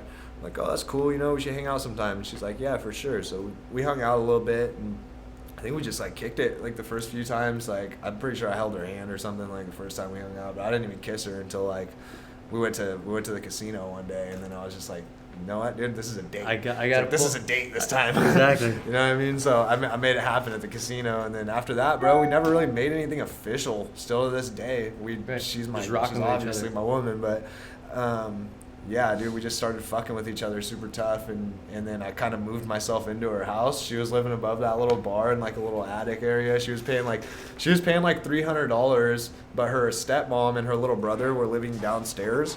So she was always downstairs. She like never used the room. Okay. So I was like, dude, you got a room up there, like. Right. And I'm the type of motherfucker that's like, I just want my own spot, bro. Right. Give me a little box in the fucking Seriously. corner. I just want my own spot away from my stepdad and my mom. Just get me away from it. So, so she's like pretty accepting of, you know what I mean, just like having me Having around. you kind of show up and essentially start crashing, right? Yeah, pretty much. So yeah, we start hanging out, I start crashing all the time. Then eventually I'm just like, yo, should I just like bring my TV over? Right. Like fucking, we don't have a TV and we hang out a lot, Right. so like we should just like probably bring do my that. TV over. Yeah. And then after we brought my TV over, just everything else started coming with it. And then I just kind of moved myself in, dude. I don't know if her stepmom enjoyed that very much. She better have, because I was like super cool to her kid, you know what I mean? Like her little brother, For sure. that was my little brother, you Right, know, we were right. fucking, I was Of out course. riding my dirt bike with him and shit See, all the that's time. cool. Taught him how to ride a bike. That's pretty You know what I sweet. mean? Taught the kid how to ride a bike, taught him how to jump a He's bike. thankful for you. He might not Oh, be hell right yeah. now, but He hey. will be. Hey, Oh, he will a few be. years He'll from now, know. he'll be like, damn, dude, that Todd, yeah, he was Yep. pretty freaking cool. Yep. That guy was rad. Yep. I miss my little buddy Ryland, dude. He lives in Texas now. So, yeah, we lived there for a little bit, and then we went from there. Things just started kind of getting funky there. So we were like, all right, let's just like go stay at my mom's for a little bit. So we go and stay at my mom's for a little bit, and then that's pretty much whenever I decided that I wanted to move to Carson. Right. And so I knew that I wanted to move to Carson before that, and I even told her like from when I first met her, like, yo, I hella want to move to Nevada. You know what I mean? Like, I This hella like it out this there. is on my to-do list. If Exactly. You will. Right, yeah. right. Because like whenever the time that I met VRK and shit, this was like probably a year or two before. So I had a couple years at that point to where I was like, this is what I want to do. I want to go to Carson. I'm gonna fucking work hard. I'm gonna make this shit happen. Of course. And then I talked her into it somehow. You know what I mean? Like, I don't know how she. I don't know why. She's like, screw it, babe, I'm down. Dude, she's so fucking down, bro. She's Holy so cool. crap. So she's like, so I was like, yeah, I want to move to Nevada. And then she's like, oh, you know, she's kind of weird about it. And then we go out there, and she's like, okay, I like it out here. You know, like, it's cool, it's quiet. You know, this is chill. This is some shit I can fuck with. So, so we move out. So yeah, we saved up, fucking just started hustling. Moved out to Nevada in the beginning of 2020. So like right before COVID hit. Mm-hmm. And I worked out there at a can manufacturing company for a little bit. Right. Just making cans for like weed companies and coffee beans and Del stuff. Monte, stuff like that. Yeah, Tomato yeah, cans. yeah, exactly. Just random stuff, Yeah. you know. And I worked there for a while for Joey's parents. Got laid off whenever COVID came around. Got promised unemployment. Didn't get my unemployment for a super long time. So in that year, all throughout 2020, it was a struggle. We were just like pretty much, we were scraping, Mm-hmm. you know. I couldn't. It was hard. We couldn't. But it fucking- makes you guys look stronger. We It makes the embrace that relationship- struggle, my guy. Dude, Yeah, it makes the absolutely. relationship way It does, stronger and dude, way yeah. more like meaningful, dude. It does, man. Yeah. Now just like, yeah, absolutely. So yeah, we So yeah, it was hard. It was hard for a while. Jackie actually worked for Galfer when we went out there. She worked for their social media. She did their social media. Oh shit. Yeah. So because they're based they're right there, huh? Yeah. They're in Carson City. They're in Carson City. You're right. Because she was doing social media for Ace Hardware for a little bit. Like after we moved out of the bar, she quit the job at the bar and she was like, "Fuck that! I don't want to do this anymore." And she like started getting into the whole social media realm and taking pictures and whatnot. You know what I mean? So she started working for Ace Hardware, and then. So after she started working for Ace Hardware, she just kind of started getting more, you know what I mean, just knows what to do, when to do it, when it comes to social media and shit like that. So she hit up Galfer, and I was going to hit up Galfer to be their media guy, but I was like, dude, I don't even know if I know how to do all that. You know what I mean? Like, I think that, like, you should hit him up, and Jackie hit him up, and they gave Jackie the job. She went there, kicked ass, she did really good. Yeah. While she was there, she realized that it's not, you know, it wasn't something that she wanted to do. So she wound up quitting, and which was fine. You know what I mean? Like that's cool. Like I got a free backpack out of it, which is super sick. How do you know if it's something you like until you freaking go and try it? You have to go and try this. Yeah, exactly. Yeah, and you know, I think that she. I think she was infatuated with dirt biking, but she just she don't know. You know what I mean, bro? She don't know what it's like to just like really grow up in this shit. For sure. It's different whenever you really grow up and eat, sleep, breathe the shit. It's you know what I mean? Dude. Hell yeah. Yeah. So, and for her, you know, it's different for her. She likes photography a lot. Like that's what she kicks out. She's a great photographer. She makes good money, you know, and so she started doing that. She started doing the Ace Hardware stuff, and we were just kind of chilling at that point. I was working at Bump Box, and we're just like stacking up money and just trying to get as much as we can so we can move out of my mom's house. And so December, I want to say it was December. It was right before New Year's, and we jetted out there to Carson, and it was cool, man. It was tight. It was different for sure. I mean, I didn't expect. Me going to Carson, I'm like, dude, thinking California is like the only place that has shitty people. You know what I mean? Like that's in my mind for some reason. I'm like, oh, California is like the only place that has people like this. You know what I mean? Like that shit ain't gonna exist when I go out to Carson. Oh no, bro. That tweak out there is fucking strong, dude, my guy. You can't take those tweaks down, bro. You can't. For their fucking. Dude. A desert tweak's different, bro. That's what I'm saying, bro. High des tweaks are a lot different. They're jetted way different, hubby. They are, bro. A high des tweak, it's different, dude. Like, and I can't explain it. You gotta witness it. Nick knows, bro. You gotta. Nick knows, bro. He's seen the tweakers out there. He knows what's up. Well, I mean, Nick's brother spent some time up there. Yeah, too. Nick, you've done some visiting up there, and I mean, you've seen some pretty crazy tweaks, huh? Oh yeah. Just random shit, huh? And you can't take them down. They'll go fucking 8 days no water. Aren't tweaking. Yeah. Yeah, the tweak. Yeah, even the non-tweakers tweak.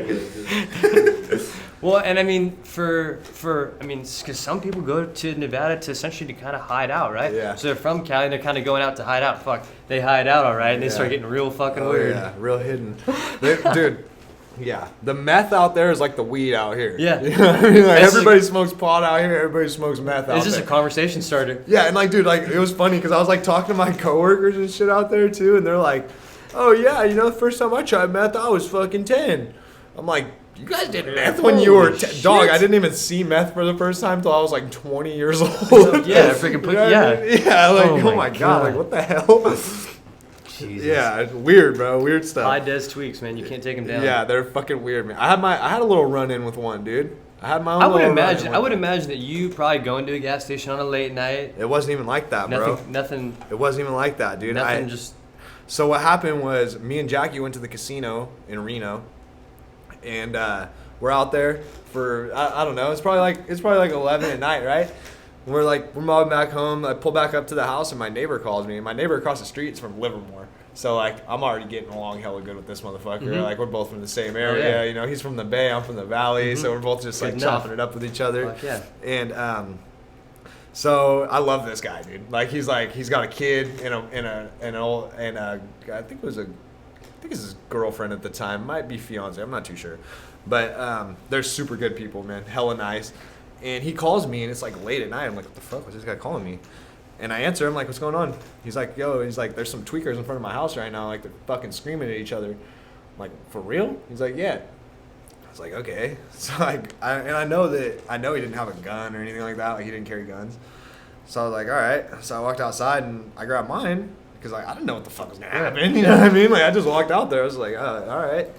So I walk out there and sure enough, there's a couple tweakers in front of his house screaming at each other. And he opens his garage and he's like, yo, get the fuck off my fucking front yard. What the fuck you guys doing? And then one of them fucking starts acting crazy with him, dude. And like, what are you doing? Yeah, bro. Like and he's like this cholo looking ass Mexican dude, right? And like, I'm like, you know, like I'm sitting in the background. This dude don't even know I'm here. I'm just completely in the background. Nobody knows I'm there. I'm sitting by my front door just watching. And I just see this dude just like go down, and I don't know if he picked something up or dropped something because he was behind a car. I just seen him bend down and start rushing towards Mikey. So like as soon as he got like a couple feet away from Mikey, dude, I just started bucking, dude. I fucking shot a couple shots off. And this is in the middle of town. Yeah. And we're like dead in the middle of town, right?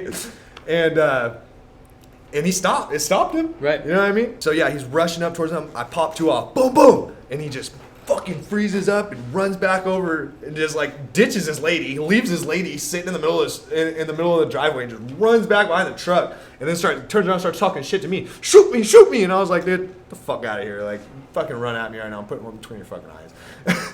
Like, sorry. So I was just like, dude, I pretty much just told him, get the fuck out of here, dude. Get the fuck out of here.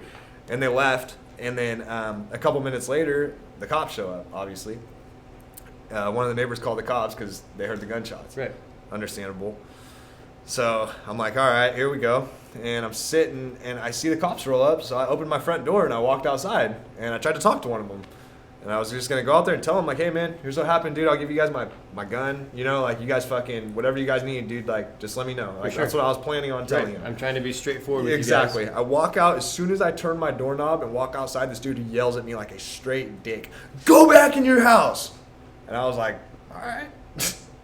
Like, okay. So I turned around and went back in my house.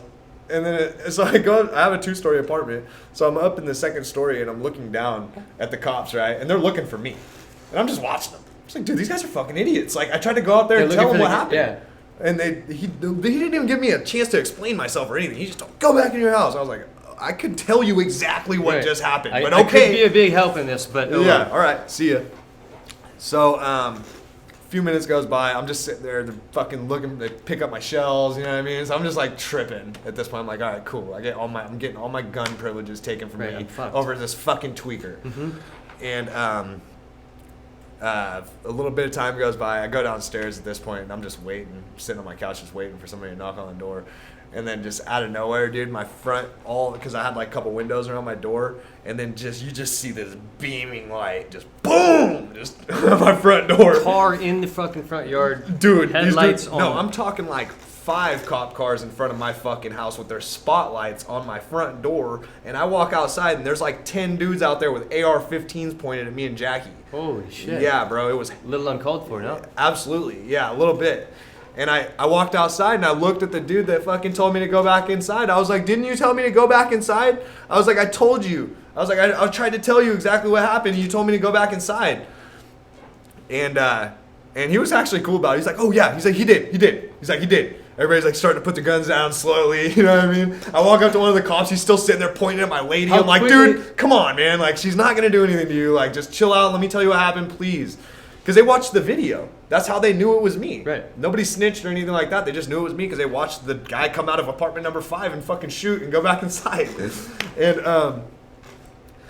And so yeah, I was caught. You know what I mean? And which was fine. Like I said, like I wasn't trying to hide it from anybody. I was gonna tell them fully what happened. Give them my gun if I need it. You know what I mean? Of course. So pretty much what happens is they wind up arresting me, telling me that that I gotta go in case the fucking bullet comes down and hits somebody.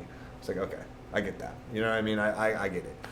So I go and they book me. And they're reading all my information right next to the tweaker. Which he's so spun, he probably doesn't even remember what the hell I look like. But it's besides the point. Yeah, exactly. And they're just sitting there reading all my shit right in front of them. And I'm just like, dude, come on, man. And the tweaker is just sitting there next to me just looking at me crazy. Just jaw-jacking, you know, just all over the place. Yeah, just looking at me crazy, dude. And eventually I just looked over like, dude, stop looking at me. Like, stop fucking looking at me, dude. I'm going to fuck you up when we go in there. And then the cop came out and he's like, fucking, you give me a problem, this and that. And I'm like, dude, look at this guy, dude. I don't know, like, you tell me. Yeah, that's exactly what I said, Right? dude. I'm like, dude, you tell me, dude, he's spun, look at him. And then so they put me in a visiting cell. Right. And just, worse than a damn jail cell, if you ask me, dude. That shit didn't even have a bed in there. No, fucking concrete, straight cold concrete. as fuck. Yeah, straight concrete, dude. So I'm just laying on the concrete, waiting for Jackie to bail me out. And then eventually, like, fucking 8 hours goes by, and she finally posts bail, dude. And I get out of the jailhouse, and it's like fucking hella early in the morning, dude. I'm just pissed. They got my gun, you know, like I can't even go buy another gun if I wanted to. Right. Like I was hella mad, bro. I was just like, dude, this is fucking bullshit. So I wind up going to court, fighting the shit. The whole time I'm there. The whole time I'm in Carson, I'm fighting the case pretty much. And the judge pretty much told me, he was like, my lawyer talked to the judge and was like, you know, what can we do? You know, I showed them the video, everything. I'm innocent as fuck. Right. You know what I mean? And they know it. They're just holding my shit at this point, you know what I mean? And they're just like, I'm like, all right, whatever, dude. So I talked to my lawyer, and I gave him the video, and the lawyer was like, dude, this is an open and shut case. You can see every single thing that happened in the video. So you're good. You're probably going to be good. It's just going to take a long time for you to get your shit back. And I was like, all right, well, let's do it. You know, let's fight it.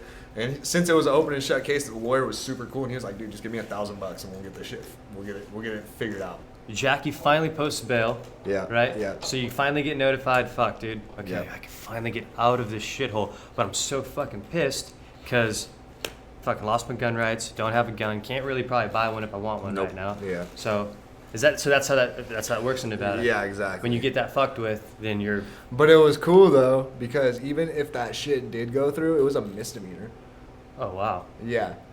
A public discharge in Nevada is a misdemeanor. Holy shit. Isn't that fucking That's crazy? crazy. Dude, what the Nuts, bro. Yeah. Now so it makes like, sense why fuckers are going there. Yeah, Get away with freaking And like the whole like, there's like a thing over there. I think, I don't quote me on this, but I think it's called like the Castle Doctrine or some bullshit, to where it like gives you the right to defend people and things. Not really things, but it just gives you the right to defend yourself and people from harm. For sure. You know what I mean? Sure. Yeah, yeah. And that's exactly what happened, dude. I was fucking defending You're my being neighbor from being harmed. That's like, what do you call it?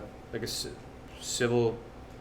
You're being a good civilian, dude. Yeah. You're being a good civilian Yeah. trying to freaking. At the end of the day, dude, the judge was actually like, after he like, you know, Right. like really went through and saw at the end of the year, you know, like, and he really went through, he was like, okay, like you could tell he was like not trying, because like when I first went in there, the judge was a major dick.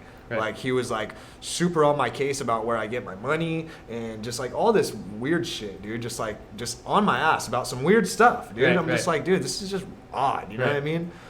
And he's like, oh, I need you to check in and this and that. I'm like, dude, like what the fuck, bro? Like I thought I was innocent until proven guilty. Like, Right. you Checking know what I with mean? what about what? Yeah, well, what do I got to check in with you guys about? Like, what the hell? Like, oh, if you guys move, you have to notify us and this and that. I'm like, okay, whatever. So I just stayed in Carson. I was like, I'm just going to stay here until this is gone. Right. So I stayed, and yeah, like I said, I hired that lawyer. The lawyer was super cool. He saw the video, pretty much viewed it as an open and shut case. He was like, okay, I'll run this for $1,000. We're going to win this. And then he was like, okay, so this is what you got to do. You got to get some type of certificate saying that you took a handgun class. Well, I know a guy named Nate through this guy named Jeff out here, and is one of those real estate agents that I used to work for. Also a really good friend of mine's older brother, and he's a good friend of mine too, Jeff. And he introduced me to this guy Nate because he was doing a podcast, and I was helping him film his podcast. So I meet Nate, and Nate's like this badass Army specialist, just a legend. You know what I mean? He's just one of those guys that you want. If some shit was going down, I'm going to Nate's house. I'm going to fucking Nate's house. Yeah.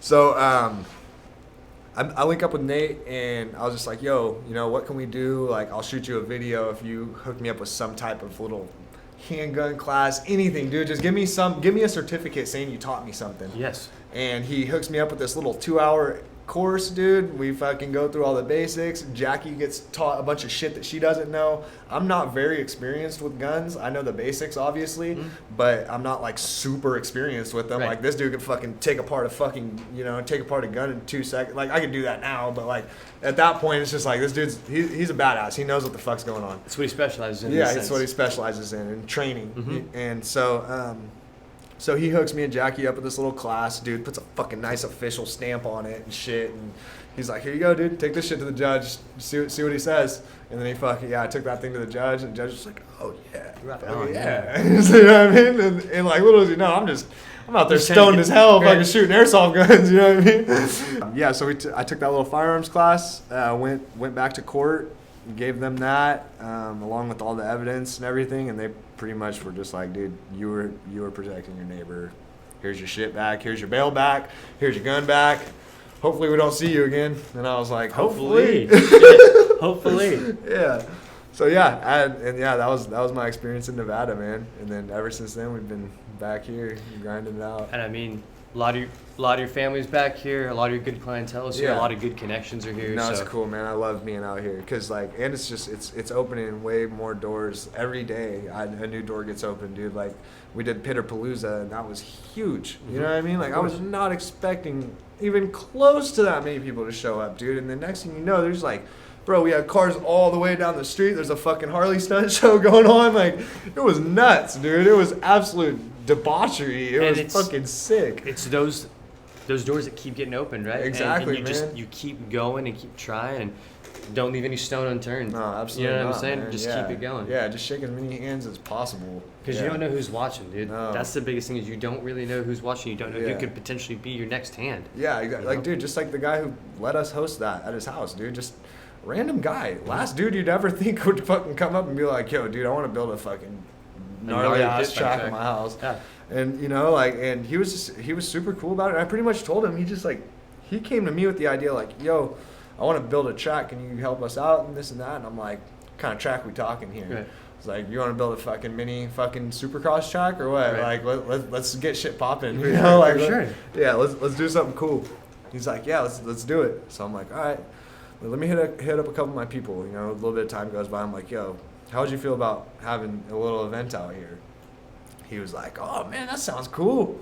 It's like, yeah. He's like, yeah. I was like, all right, dude, I've been wanting to throw an event in California. I'm just letting you know, the last one was pretty fucking big, dude. It got pretty rowdy. The one in Nevada, the one that we just threw in Nevada. Freaking. Yeah, it was lit. So, so he's like, he's all for it, dude. And he's like, all right, it's all good, man. He's like, fucking, let's make it happen. I'm like, all right, dude. So, yeah, we did a little bit of planning and had shitload of people out there come and help. And then I hit up Joe Comedy because he did the first one with me, so it was only right for me to hit him up for the second one. You got to keep it going. Yeah, and, it's going to keep going for sure. And that's so rad that, like, you guys that you made that connection with Joe that you can, I mean, there's a Nevada contact that's a whole still, nother. You know? That's a whole nother podcast. That's a whole nother. Yeah, that's a whole nother podcast, right? We there. won't get into that. We won't jumble you up. This is just my life up until now, man. Of course. Yeah, if you want to get into the people that I've met, man, we'll get into that. We'll for sure have to. We might even have Joe on this thing. Oh, absolutely. He already said he's down. Joe already said he's down. So, but yeah, all that went down. I learned a lot. I learned, and it was at the end of the day, man. Everything always. It works out in your favor in a way. It does. You know what I mean? It either teaches you a lesson, or it either it works out in a way. Yeah, like I learned fucking way more about pistols than I knew before because of all this shit that all that happened. you had to go through. mean? Yeah. And it's like I don't know, man. You got to learn everything some way, And for sure. Even if it's the hard way, I've always been a hard way. And learner. it seems like the hard way sometimes seems to find me too, dude. Yeah. So you ain't alone when it comes to that. Yeah. So.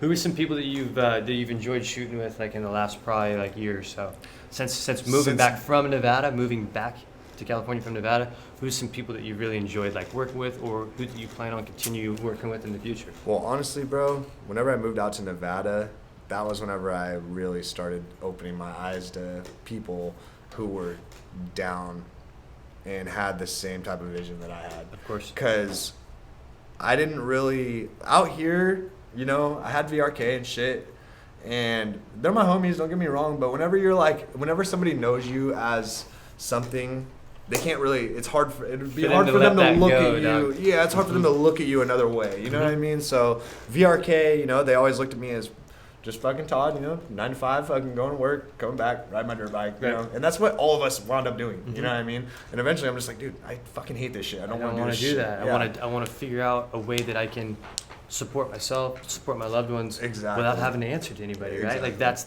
I guess that's the true American freaking dream, huh? Yeah, exactly. I don't want to answer to nobody at the end of the day. Like, I want to march to the beat of my own fucking drum. And that's the beauty in it, dude. Yeah, yeah. That's the beauty in it. So when you moved out there, it kind of opened your eyes to those who are supporting me and those who are really, they're throwing a thumbs up and hell yeah, but they're not really supporting me like the you like. Yeah, and it's not. I can't Not say even that that they you weren't need that, supporting. but- I can't say they weren't supporting me because they were. They just didn't have the means or the tools. You know what I mean? To try and, you know, kind of go on the way that I was. You know, but whenever I did move out there, that was whenever I met Jeff and J Brew, Jeff, Joe Comedy.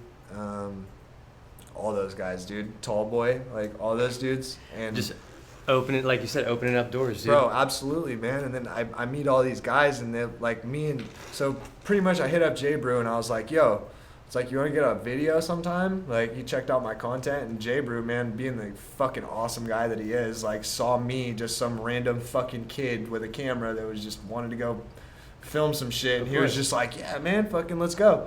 And fucking, he's like, let's link up, you know, we'll get a couple people out there, and we'll go do some, we'll go spin some donuts and fucking do some wheelies on the Harley, see what you can get. So I'm like, all right. I'm like, fucking, all right, this dude's kind of big. This is kind of like a big shot, you know? Right. So I'm like, all right. So I go out there and I film. Well, this was actually after filming with Adam Jones too. So like, Adam Jones was another person who saw potential in me just from the get. Like, that was super dope. Shout out to Adam Jones, dude. Like, absolutely. Like, I don't even know why he hit me up. I don't even know why he hit me back up. He's like so big and famous and just like fucking huge, dude. I was so shocked. And he's there in Nevada too, right? Yeah, he's right there in Nevada. Probably not. I mean, it was a perfect storm, dude. Exactly. By you moving there and him, it just happened to be. Yeah, exactly. So, he was cool enough to let me come and film for him. We went and filmed together one time, and then after that, it was just, I don't know, just didn't really link up again after that. But I wound up linking up with J Brew, which was like, this guy's like way more my style, you know, cut from the same type of cloth, just fucking, he's got the fucking Boston accent, Right. just fucking, you know what I mean? He's just a fucking hell of a guy, dude. He's got Yeah. he's got this crazy ass group of friends, dude, and they're just all complete animals, and they just fucking all super talented, and will just jump off of a roof like at, you know, 30 years old. Like, they don't give a shit, dude. These dudes are just grown ass little kids. So I'm like, dude, yeah, like This is my kind of crowd. This is my type of I can fucking get down crowd with right that. here. Yeah, exactly. So I start hanging out with them a little bit. They're real big into drinking. I'm not a very big drinker, but you know, I'll go around it. You know, For sure. I'll be Yeah. in the cut. You Yeah, know, yeah, like yeah. fucking around a little bit, but I started hanging out with them quite a bit and shooting with them. And me and J Brew actually entered a contest for Lucky Speed Shop, and we won it. And after that, dude, we were just like, it's on, bro. You know, Let's me and keep J making Brew stuff. me and J Brew just started coming up with these fucking these banger videos, and I started linking up with like Rebel Dean and just all the other dudes out there in Reno, Glenn Medrano, and like just the badass, you know, West Coast Connection stunt guys and shit. Like, these dudes are just like, they're all just mad talented, super fucking cool people. They're super open. They love getting content. You know, we all have the same type of, we all got the same type of ideas when it comes to how are we gonna fucking make something Creating out of this. content, building content, Yeah. delivering it to who's wanting Exactly, to see and it. making a life out of it. For sure. Straight up, like, we Absolutely. don't want to fucking do the 9 to 5 shit. You know, like none of those dudes do at all. You Nope. know, and then so yeah, I meet him. I meet with J Brew. J Brew introduces me to Joe Comedy, and then Joe Comedy is just like, he's like the big bro. You know what I mean? He's like a fucking big bro. Like, I didn't have, you know, my big brother lived in Oregon. I'm always looking for that OG to talk to. You know what I mean? So like Joe Comedy, he's like that OG. He's like been through some shit, but he's still just like learning. You know what I mean? He's still learning everything, and he's still finding out who he is and shit like that. And that's just like, we both had that in common. So that right there just kind of hit it off for both of us. sure. And then once Joe Comedy and I started hanging out, I feel like people liked it. Like, you know what I mean? Like, people liked seeing the vlogs. And Oh, yeah, Joe's just a funny fucking guy, dude. He's content. Dude, you can't help but like that characteristic that he's got. Absolutely. You know what I mean? Yeah, Like, it's, no. it's just, it's magnetic. He's right? honestly just, yeah, he's one of those type of guys that's just like, I love you, but I'll break your fucking neck. Right, You know right. what I mean? Like that, and those are the type of people that, you know what I mean? keep Like, the world really going around. absolutely, man. They really are, man. And it's like, dude, people need to see that. They need to see both sides of people. They need to see that, you know, the big tough guy, he fucking cries sometimes. Yeah, you know, he for fucking sure. has his days too. You know, like fucking everybody does. And that's what I really love about Joe. He's so fucking open. No, see, you that's, know? we get wrapped up in this shit where we think that everything's got to be perfect and nobody has their days. Dude, everyone's got their days. Oh, absolutely, man. And that's what's cool with Joe showing that to you. You know what I mean? It's like, No, he showed me to be open with people, man. Right. He really did, dude. Joe showed me to be more open with people. He showed me that you should not hold back because you think that it's like there's some like bullshit stigma. You know what I mean? Like Right. if you know if you got something to say, fucking say it. If just be real, be straight yeah, up. just dude, be because straight, people, man. If you're feeling a certain type of way, fucking say it. You Yeah. know, if you're sad, fucking say it. If you're upset, fucking say it. Let's put it on the table and we'll fucking work it out. Fuck You yeah. know what I mean? Fuck And yeah. those are the type of people I need in my life, man. I don't need the pussyfoot and fucking beating around the bush. Like, hey, I was wondering if no, Yeah, dude, nah, really bro, black just and white. Tell dude. me what the fuck is going on. For sure, You know for what sure. I mean? Like, I've always been like that, man. Whether it's my friendships, relationships, anything. You know what I mean? Like, even if I feel a friendship kind of going out of the way or something, I'll hit a homie up, dude. Right, I'll be straight like, be hey, like, dude. yo, what the fuck's Yeah. up, dude? Like, you know, like, what's the deal, Phones work bro? I both ways, see, what's up? yeah, I see you fucking looking at my messages and not hitting me back up. Like, Right. what the fuck's going on, bro? Right. Like, is there an issue? Are we good? Is everything still cool? And 90% of the time, you know, everybody's just like, oh yeah, dude, my bad. I Right. just Life didn't see just your gets message. busy, this, Yeah, that. exactly. Yeah. Kind of makes me feel like a dick, but at the same time, it's just like, oh well, really, I'm not a dick because I'm checking in and I'm trying to keep this friendship alive. No, You know yeah, what I yeah. mean? That's exactly it, dude. Yeah. I've been, I've been guilty on both ends, dude. Especially, you know, like getting hurt. Fuck, dude. Sometimes I just haven't been in the mood. Sometimes I'll just let the phone ring, and you know, I've let buddies call and let it go to voicemail. And just Jizzied it. We call it jizzying. oh yeah, no, that forward that mother. Forward that bleep. son of a bitch. Forward. Yeah. And I mean, it's like sometimes I've been having my days, dude, where it's like I don't want to talk to nobody, this and that, but it's breaking out of those days, and it's understanding that shit, man. I'm not the only one that has a shit day like that. There's a lot of other, I mean, you know what I mean? So it's like it's how it goes. It's dude. everybody, man. It really does. It really does. Yeah. And we don't think it does. No, it does. Because it's like this like selfish human nature thing, huh? Where we're like just it's all about us and our feelings. It's like whoa. Maybe homie's actually feeling some similar stuff, right? Yeah, I think guys, I mean, obviously this is said by everybody, but guys just hide the fuck out of their emotions. No doubt. And I think that's so unhealthy. Like, I think that's just so unhealthy, dude, because if you just, like, keep doing that, it's just, like, either it's going to turn you into somebody who you thought you wanted to be, but you really don't want to be. You know what I mean? Like, it'll turn you into, like, a fucking bitter fucking asshole. Mhm. You know what I mean? And you not even really realize that You you don't even let realize that it. happen to yourself, dude. Exactly, yeah. So it's like, dude, you gotta like be open as fuck with yourself, and you It's know, kind of keeping yourself in check in a way, absolutely, you know, because it's like if you do keep bottling stuff, it's you turn into someone that you might not really want to be, right? Exactly. And you don't even realize that it's freaking happening. Yeah. Until it's like, oh shit, man. You're looking behind you, you're like, oh fuck, yeah, I'm not liking this so much yeah, now. exactly, man. I've been down that road, Mhm. man. I've been down that shit. I've looked at myself in the mirror and been like, I don't like me. Right. You know what I mean? I have. Like, there's been so many times where I've done that. Nowadays, it's different, man. I look in the mirror and I'm like, all right, man, we're getting something fucking Yeah, popping we're here. getting You know what I mean? something That's going, what's up. For sure. You know, but I mean, before, man, like I'm gonna say the first fucking 22 years of my life, man, it was like that. It Right. was fucking like that. I looked in the mirror, I wasn't happy, I was lost. Mhm. Straight up, I was lost. I would just look at myself and just be like, dude, what are we gonna do? You Right, what is the next step? Yeah, What- what's the next step? Like, Which direction can I go in a positive way? Like, exactly. Right. Yeah, and it's just like, dude, I'm not going to school, obviously. I'm not taking the normal route, you know? Right. Like, I'm not taking the normal route, but I know I want to be somebody. Like, that was always in my mind. I want to be somebody, but I don't know how, and I don't know what I'm going to do it, but I know I want to be somebody, and I want to do something big, and I want to help people. You know what I mean? I want to. Exactly. And That's the thing, dude. mhm.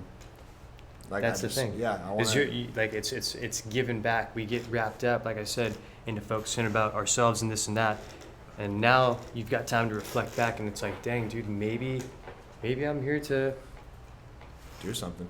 help someone promote something in a Yeah. way that takes them to some crazy level that they never thought they could achieve, right? And then that would make you sleep really good that night. You know what I mean? Just knowing that you helped a hand in that. I'm you like, know? I'm a firm believer that everybody's got a little bit of that in them. Mhm. Honestly, I think that people just need to dive a little bit deeper and try to find it in themselves. Because, I mean, I don't know if it might have been because, you know, I was just like smoking so much pot going off, you know what I mean? Like circling back to that, I was just in my head 24/7. Right. You know what I mean? You never had that clarity to be like, hey, Never. dude, guess what, man? You can actually go and do this. Don't be scared. Go ahead, go out and get it. Yeah, yeah. I And didn't- that's beauty, dude. I didn't start doing that until I saw that, until Mikey, bro. Mhm. Straight up, till I had to see that shit firsthand. We you all know? have these weird reality Yeah, checks, exactly, dude, and man. that's it's a really fucked up one. Yeah, It's super exactly. unfortunate, Yeah. but you turned that into a learning lesson, right? And Mhm. you didn't let that scenario define you. So that's like, no, yeah. And if I did, it was in a good positive way. Yeah, exactly. And I'm trying to get that. I try to get that through to his little cousin too, because he's like still in, you know, if you ask his little cousin right now, he'd be like, my cousin should still be here right now. Like, you know, he should still be here right now. Like, this isn't, he shouldn't be gone. You know what I mean? Which I agree with, 100%. He shouldn't be gone, but he is, and we can't do anything about it. the first step to a lot of it's just is the accepting of it, dude. Yeah. And it's hard. So hard, It's man. fucking hard. A dude Yeah. told me that when I first got paralyzed. The dude was like, "Hey, man, you're having a tough time, huh?" And I'm like, "Dude, I'm having a really tough time." And he's Sure. like, "Well, the sooner you get over it, and the sooner you learn that, hey, man, these are the cards that you're dealt. You're different. Yeah. The quicker you'll be back to some sort of normal." And man, hearing a guy say that, you're like, dude, like you're, what do you even mean? And it's like, all right, you know, a few years has gone by now, and I kind of took a little bit of that advice and learned to literally just give it all up. Like, you have to be okay with surrendering, dude. And it's hella fucking, like, we don't want to do it as men. Mhm. We don't like that. That doesn't make us feel comfortable, but kind of got to surrender sometimes, dude, and just let the cards fall as they may. Mm-hmm. Yeah, exactly, man. And you can't. Yeah. We don't totally agree with it, right? We don't. Yeah. We don't like it. Yeah. But it's It's out of our control, man. Like, if you can't control it, don't fucking trip off of it. and it's super easy to try to be tripping on stuff that you can't control. Absolutely, It's man. I'm the king of it, right? Yeah, yeah. And it's totally out of my control and nothing I can do about it. But it gets you consumed. So it's just teaching yourself to, hey, man. I feel like you kind of got to, like, look at life to where, like, you can't even compare yourself to most people at this point. You know what I mean? Like, But I don't want to be one of those dudes that, like, I'm different, man. I'm just different. Like, no, we're all the Yeah. freaking same. I just have to Yeah. use this stupid thing to get around. yeah, you know exactly. what I mean? We're all. Yeah. I'm lucky because I still have, you know what I mean? I'm still nipples up, so I'm still going after it. But it's true, dude. Like, it's hard for me hanging out with sometimes my buddies that are just, you know, their lives haven't changed since me getting hurt. Mhm. And it's hard for me to hang out with that same pace. Mhm. Like, I don't do a lot of I don't really go out and drink anymore. I don't really, my life is a lot different. Yeah. And it's not bad. It's just I've had to make changes that I totally didn't want to do at the time, but with the cards I was dealt, I had to. Mhm. So that's all that is. Exactly. It's just yeah. making the most of it, man. Exactly, man. Either way. Yeah. And that's all we can do, dude. Yeah. Seriously, man. Yeah. Making the most of it, and it's hard. It's hard. No, it is, man. I agree, 100%. Like I said, man, I can't put myself in your situation because I don't know. You know what I mean? Like, It's fucked, dude. I wouldn't put- wish it on your worst enemy. Yeah. wouldn't wish it on my worst enemy. I understand, man. It's pretty crazy. It's just a really big mind fuck.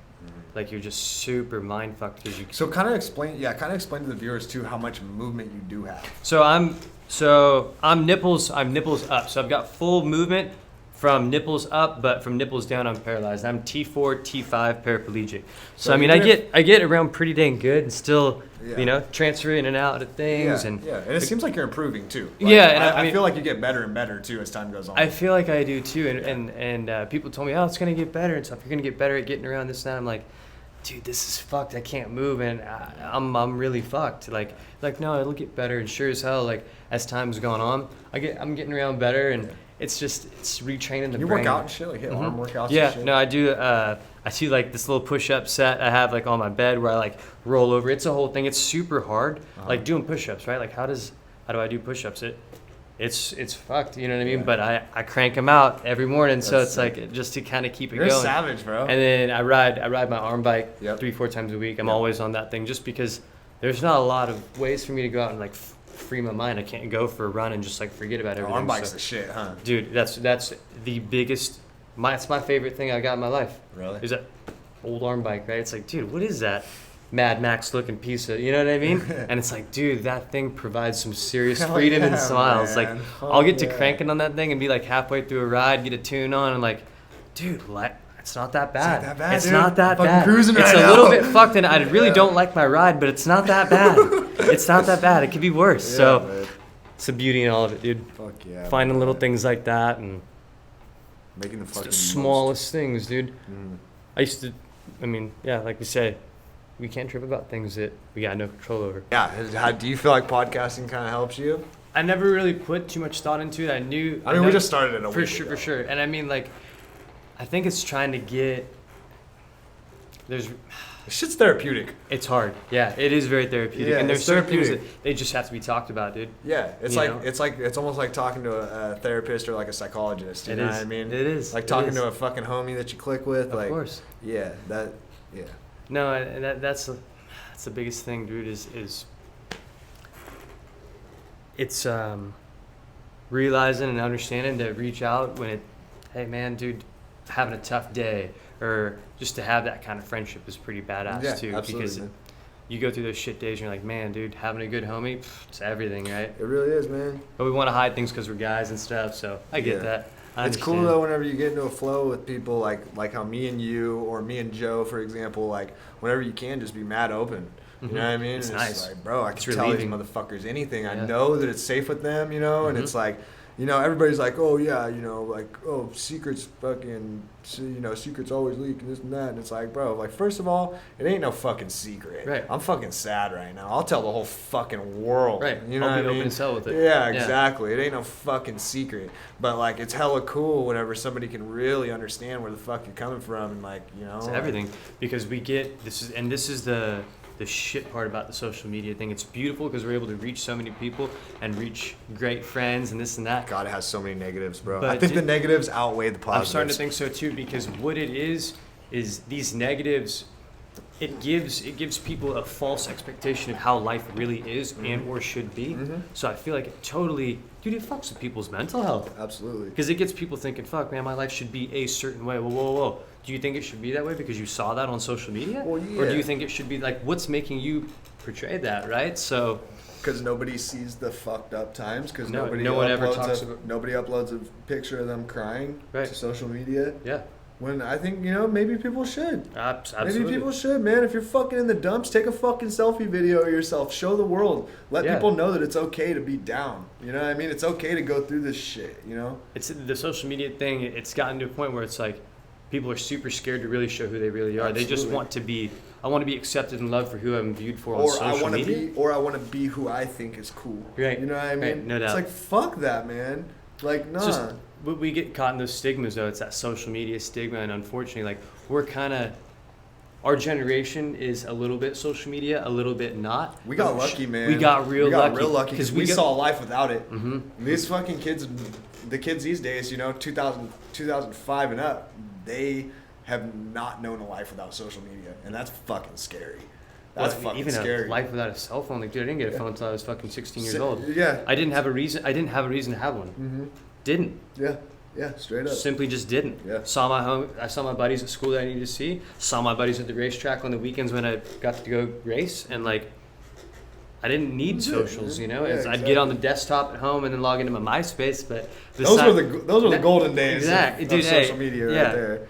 You customize your whole fucking page. HTML, tricked out freaking DC logos, yeah. fucking flashing different colors and NorCal shit. stars. Yeah, NorCal stars and fucking all types of fuck shit. No, Fallen logos, Yeah. bro. Fallen.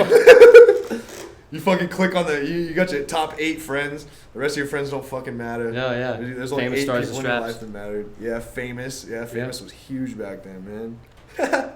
So no, that's a lot of it, dude. Is just no phones and all the things that have made the world great right now have also kind of fucked things up at that same note, and we're kind of seeing it in time, you know. Yeah, I think it's cool though, because our generation's like woke to it, low key. You know what I mean? Because like the older generation before us, they never saw the social media, so they didn't even understand what we were going through. Right. I understand what these kids are going through, you know, that don't feel like they're enough, you know, that don't, you know, that are looking, like you said, dude, they look at this shit on social media and they think this is how I should be living. Right. No, in dude, that's actuality, not right. man, you should be fucking doing you. Straight up, you should be doing you. And you should be doing things that make you happy, whether that's fucking riding dirt bikes or fucking painting fucking dicks. I don't It care. don't matter. I don't care what you do as long as you have some sort of passion. Yeah, absolutely. Because you can't live without it, dude. I mean, here I am, you know, in my situation or whatever. You still gotta have passion, Yep. dude. And like I said, I don't care if it's finger painting or whatever you're wanting to do. You have to have something that you're looking forward to, dude. Because life's really tough if you're not. Yeah, if If you you don't not have anything something to focus towards Man. and look forward That to. doesn't mean a job either. No. I feel like a lot of people they'll think, oh, you know, I got this job, my life's gonna change. Like, you know what I mean? Like that does happen in some situations. You know, sometimes people do get fucking mad good jobs and they fucking, you know, they get hooked up. You know, props to all those people and kudos to you. But there's another side where you think you're gonna, you know, you think all this shit's gonna happen, and you get up in there and you realize, no, lost myself, lost my identity. yeah, I lost myself. I don't do what I want to do anymore. I'm literally living for somebody else. That scares me more than death.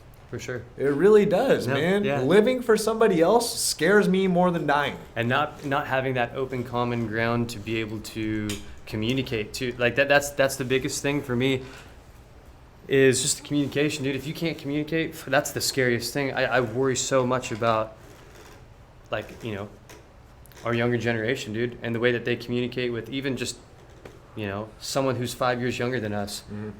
Our communication skills all across the board, dude. I don't from 15 to 25. It literally just depends on what age you are right now. It's bad, dude. It's fucking communication's bad, and it's really weird. You know what, dude? That's hella crazy because I was literally in the gas station today. We were on our way to go ride pit bikes. It was me, Steven, and Chris. And we stopped at Valero right there in Byron. And I go in there and I'm paying for my shit, and there's this dude behind me, dude, and he's a younger cat. He's probably like, I don't know, probably early 20s, late teens. And dude, he's literally standing like a foot behind me, bro. Like, I have no space, bro. I can't even like stretch, you know what I mean? Like, I can't fucking stretch out. So I turned around and I was like, yo, it's like, dude, can you back up just like a foot, please? You know what I mean? Not Like, to be a dick, but I wasn't trying to be a dick, Right. dude. I really wasn't. I was not trying to be a dick, but I was just like, yo, can you just back up just a little bit, dude? I'm sorry. Like, I don't feel comfortable putting my fucking debit card number in with you looking over my shoulder. I didn't tell him that, but that's what's going through my mind. That's what's going through your head, yeah. Yeah, exactly, dude. And like, he just like looked at me kind of weird, and he's like, oh, I'm sorry, man. And then he like backed up a little bit, and then I like paid for my shit, and then he said something about like, I'm sorry, man. I'm kind of like socially awkward, and I was like, dude, I just kind of like turned around and I was like, what? Like, what? This Like, ain't the place to have that convo, buddy. yeah, dude. Like, God, dude. Like, and I kind of felt like a dick after Right. that. You know what I mean? I'm like, shit. You know, like. Now this kid's probably driving back home thinking, fuck, dude, I'm a weirdo. Oh, Yeah, shit. man, and And that- you didn't mean to. I didn't mean to. No, I not didn't at mean all. to It wasn't taken that way, Yeah, but- exactly. I didn't mean to do that, but like all I did was tell the kid to back up a little bit, and like, you know, like that type of shit can offend people Of course. nowadays. And I don't get it, dude. Yeah. It's fucking hilarious. One thing that bothers the shit out of me, dude, that my friends, I feel like my friends get pissed off at me about it, but dude, I kind of get pissed off whenever my friends talk too much shit. Like, whenever they start talking hella mad shit to each other and breaking each other down, and I could just see it, you know what I mean? And you could see the tension in the group chat, you Yeah. know what I mean? Yeah. Like, that type of shit, dude. God, I fucking cannot stand that, dude. And, like, I feel like kind of a little bitch sometimes because, like, I tell my friends, like, dude, like, come on, man. Like, we gotta be homies, dude. Yeah, dude, we gotta be boosting each other up. Like, Right. you know, like, and, like, dude, sometimes I get caught up. Like, I'll be arguing with people, too, like, my own homies, and I'll just, like, take a step back and just be like, oh, fuck, dude. Like, we need to keep this shit positive. You know? Like, Right. And, yeah, like, that's... Already got enough negative rolling. Yeah, around. exactly. Yeah. Exactly. Now we don't need negativity within our friend circle, dude. Yeah, exactly. It's tough. It's tough because sometimes breaking ball, like a friendly ball break, turns into whoa, hold on, like. Yes. You know, like maybe, yes. maybe we shouldn't be friendly. Like, maybe we shouldn't be breaking our balls like that. Maybe we should just. Yeah. Be cool. Gas each other up. I think that's Exactly. always, like, way better whenever you're gassing each other up because, like, dude, when you're gassing your homies up, dude, like, not only is that helping them socially, but it's helping them with girls. Yeah. It's helping them. You know what I mean? It's just, Most definitely. it helps them in every way Yeah, possible. of Gassing course. your fucking homies up helps them in every way possible. If they started a business, sharing their page, dude, it's fucking free. You know what I mean? Just gas your fucking people up, man. Like, Let them know they're loved, dude. exactly. Yeah. Let them know that they're loved. And if you actually do support somebody, fucking let them know. Genuinely support them and spend time with them. And if you don't, then don't. then yeah, That's okay. Yeah, You don't have to. Totally, You don't have to support everybody. Exactly. Yeah. Exactly. You don't have to support everybody coming from your town. You know, if We you get caught up in this thing though where we feel like we should. It's like no, dude. You don't. You know what I mean? Like, yeah, you're on your level. I'm on my level. right. You know, like We'll meet when we meet. Yeah. Exactly, man. And if we do meet and we're fucking cool, Lovely. you know, then Right the fuck on. we got supporters. You know, we Right. got some new supporters. Right. And yeah, but it's weird, man. I just try not to expect shit. Yep. We just gotta go in things with no expectations, man. Mm-hmm. Yeah. So what are some things that you want to do, like 2022? What are some like bucket list things that you'd really like to accomplish, get to, see? Some things that you've like, you know, I'd like to things that make have been on that bucket list. I'd like to make steady income. Yeah. Like a thing. Okay. My whole thing is gig by gig. You know what I mean? Like, I get a gig, I live off that gig for a little bit. Mm-hmm. And then I try to get another gig. Sometimes I get 3 gigs in 1 month, and it's a fucking good month. You know what I mean? Sometimes I don't get shit for 2 months, and I'm just fucked. So, like, right now I'm just trying to find that balance and trying to put more effort into my business and more effort into working besides just like filming stuff and editing, like actually putting time and drawing the shit on the whiteboard. Yes, You know what I yes. mean? Like that type of shit. Like I'm trying to just take it up another notch to where people are going to take me more seriously, even though I feel like people do take me seriously at this point because they know that I started a couple of years ago and I haven't fucking stopped and I'm not planning on stopping. No, yeah. And I feel like the more that you kind of do that and just push and push and push, and people are just like, okay, like damn, like oh, This guy's staying staying consistent. Staying consistent. Yeah, exactly. Whether it's posting videos or if it's just posting some facts about video marketing, you know what I mean? Just letting people know that you're still in the game. You know what I mean? Like you're still in there. You're still mixing it up. Yes. Like that type of shit right there is like that's my goal for 2022 is definitely to just kind of have people Stay competitive, stay relevant. stay competitive, stay relevant. Yeah, exactly. And don't try not to let the government and the political bullshit get the best of me this year because I let it throw a stick in my spokes last year. Seriously, bro. It's I understandable, did, man. dude. I'd sit there and watch YouTube videos like, fuck, man, where the fuck is the world going right now, dude? It's wild. It's fucking wild. And that's like another whole podcast. That's You know what I mean? yeah. That's a whole nother That's podcast. of where the world's But at it's right now. like, That's yeah, man, it's fucking weird, bro. So I just like, and that's another thing, man. I want to stop watching so much of the news and stop following so many news Mainstream outlets. media. Yeah, man, and just like kind of just let's start our own fucking wave, man. These fuckers are gonna be dead in the next fucking 20 years. You know what I mean? And like once they're dead, who's in charge? We are. That's you it. know, and That's it. once we're in charge, you know, hopefully this shit turns around a little bit. I hope so. I Yeah. hope so. I mean, it's scary to be living through. Mm-hmm. You know what I mean? Yeah. I think a lot of people. Bunch of feel- old dumbasses thinking they're fucking smart. And what do you do, dude? What do you do? Can't do nothing. Nah, you just keep Yeah, you can't do nothing, dude. Try to fucking embrace each day and try to use every tax loophole you can in California. That's what you fucking do. That's exactly. Start your business in Nevada. Mm-hmm. That's what you do. But yeah, man, it's been a wild little ride so far. But yeah, definitely trying to get more financial stability, more repeat clients, more people that are like, oh, I need a video next month too, right. and the month after that, those type of clients. You're trying to grow a business. Exactly, just trying to really grow and take Jackie with me and take my homies with me and do as much as I fucking possibly can, man. Like that right there, dude. I got fucking Nick involved in it, like those packages are all, you look at the third one and it comes with fucking stickers and banner and all that type of shit, and it's just shit that I'm trying to get Nick involved in, you know what I mean? Just so we can all collaborate. Yeah, we can all eat together. Yeah, sure. And we all have like a good skill set to where like I'm good at doing videos. Jackie's fucking killer at taking photos. Nick's really good at taking photos as well.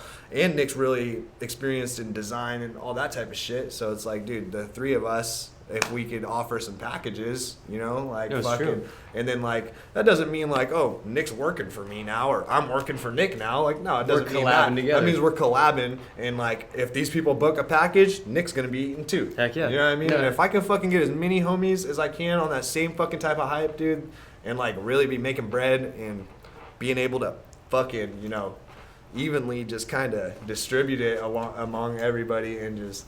And that's the thing is, it's like I know the way I am. It's probably a little bit like the way you are. Dude, I don't need $1 million. Dude. Nah. I don't need $1 million. Fuck no, man. I just. No.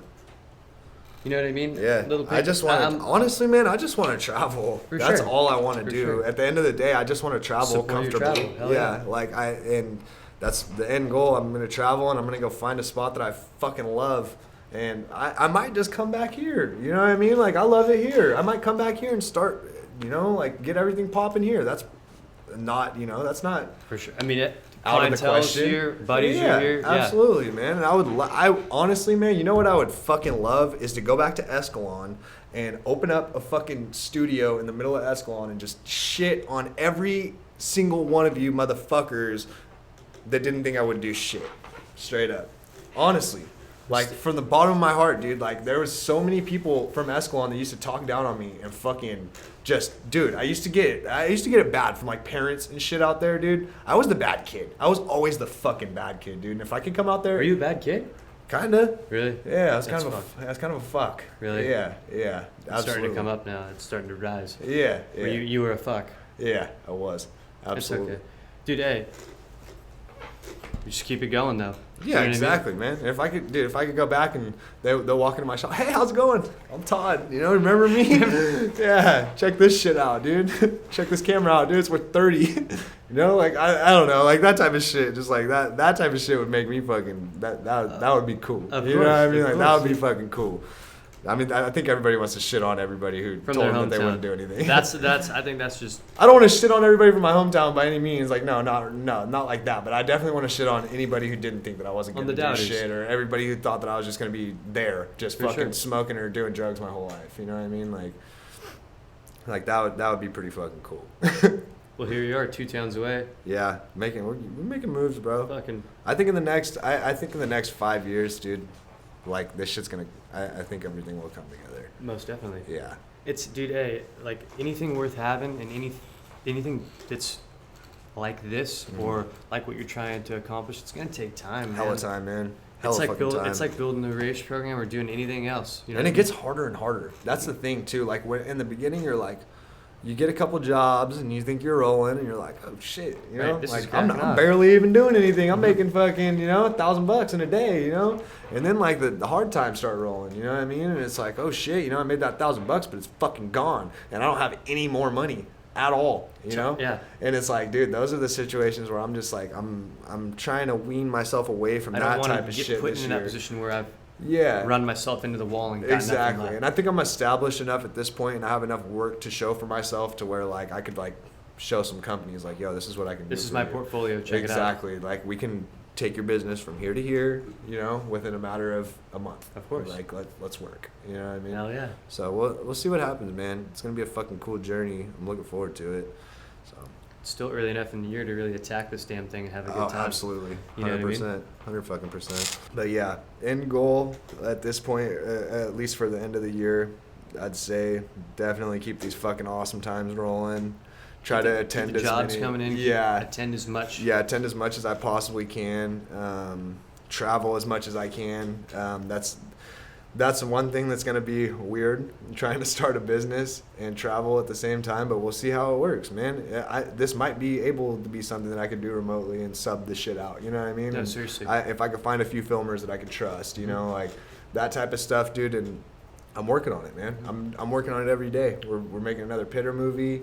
We got some big moves, big sure. shit coming this year, for sure. It takes a lot, dude. It's not just, it takes an army, man. Mm-hmm. It takes an army and everybody being on like a similar wavelength, you know what I mean? Yeah, it's hella cool too, just like people being so supportive and like almost like, I don't want to say like letting me reap all the benefits, but they're just like so cool and open about letting me get my name out there. Right. You know what I Right. mean? Like, I think that, like, dude, that's just awesome to me. And I just, like, it just makes me want to help people that much more. You know what I mean? Like, getting the help just makes me want to give it whenever I'm in those, whenever I have the opportunity to. Of course. You want to give back to those who have made you feel. Yeah, exactly. You know what I mean? Or just those who I see potential in. Most You know what I definitely. mean? Like, there's a lot of people I see potential in that I'm just like, dude, like the Reyes brothers, for example, dude, they're like 18 years old, but they just rip. That's all they do. They just want to ride, you know what I mean? And like, I don't know, I see it in them, you know? They just want, that's all they want to do. They just want to And I ride. They love want to that. have a good time. Yeah, and it's like, dude, those are the type of people, like, dude, I'll give you some game, you know? Come around and I'll put you guys on as much game as I possibly can while you guys are young. And then by the time you're my age, hopefully I can explain as many mistakes that I've made to you that I can, and you guys cannot make those same mistakes, and you guys can fucking go kill it young. You know what I mean? that's Not the have to beauty. worry about this shit when you're 25. See, I feel that same way because it's like, here I am, 26, got my situation going on, but maybe I'm here to save somebody a little bit of time, like we talk about. Exactly, dude. man. Like, maybe I'm here to just, maybe I made that same mistake 10 years ago. Exactly. And I'm here to tell you that if I were you, you come up to a fork in the road, dog, I'd probably go right. Absolutely. I'd probably go right instead of left. Absolutely, right there. yeah. Or you know what I mean? Like, Yeah.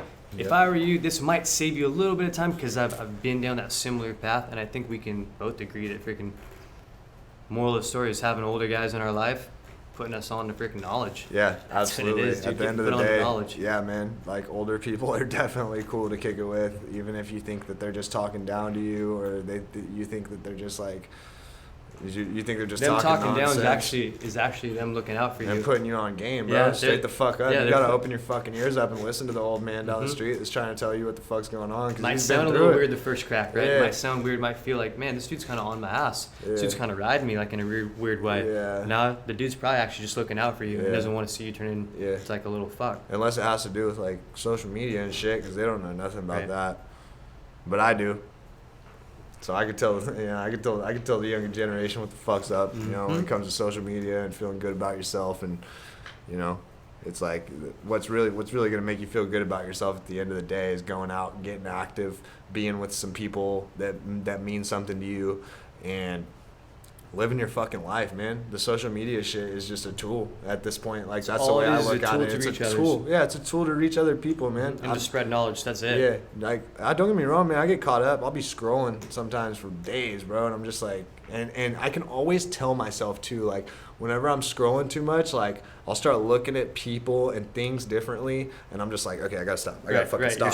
You're scrolling and viewing this the whole wrong way. Yeah, exactly. You're Right. viewing this person the whole wrong Right. way, or you're viewing this situation the whole wrong way. Like, you need to just take a step back. You know what I mean? I think we're all guilty of that, dude. Yeah, exactly. So, I mean, I'm sure that's just something I've trained myself to do over the last few years. And that's been hard, man. I can imagine being fucking 16 years old right now with all the TikToks and the algorithms. Dude. Bro, and the Instagram algorithms and shit. Like, dude. It's manipulative. Like, so I'm super against TikTok. I mean, I'm sure some of our viewers are down. I'm just not really into it. I've got a buddy though that's really into it, and he'll be like playing the videos like next to me. I don't really look at the app, but I hear like the tune like of the edited song. I'm like, dude, I don't know what that is, but that's pretty catchy, and I could see how that could get into a young kid's mind, right? And just freaking it's those weird You things. talking about dude. Ethan? Yeah, I can't say names on here. Yeah, Talking about Ethan, young you gotta Ethan. put the TikTok Little down. dude. Ethan, put the TikTok down, Put the kid. TikTok down, man. Fucking Pick kid. a pull up. Love you, Ethan. Put the fucking TikTok down, huh? But yeah, no, dude, it's true. No, for real, man. And it's, yeah, like I said, man, with the algorithms too, it's fucked up. It's manipulative. It's I fucking try not to even manipulative. like read into what you're saying because I know it's fucked up. Yeah, you know. it is. It's fucking really manipulative. Algorithm is pretty much they're gonna give you a couple hundred likes, and then they'll fucking won't give you no likes. Right. And then that right there is gonna have you questioning your self-worth, and then looking for that next fix of likes. Right. And then fucking you're gonna post another fucking picture looking for that fix of likes. And they do that, bro. They purposely do that shit to keep you coming back. And then what about when you you're on your phone, you're like scrolling, and it's like, oh shit, I just talked about that with Todd, like when we were like hanging out earlier. Mm-hmm. Oh shit, like here's an advertisement for that thing that I Let's literally fucking listening right now. No, that's what I know. I hate. Yeah, I don't like that I at all. don't like bro. that, Hang on, dude. give me one That's where I draw the line. No, for real, I'm not a big fan. Not a big fan of getting listened to all the fucking time, dude. I don't think that shit's cool. And honestly, it's like if everybody else switched back to Nokias, bro, and stopped using Instagram and just wanted to go back to the normal life, bro.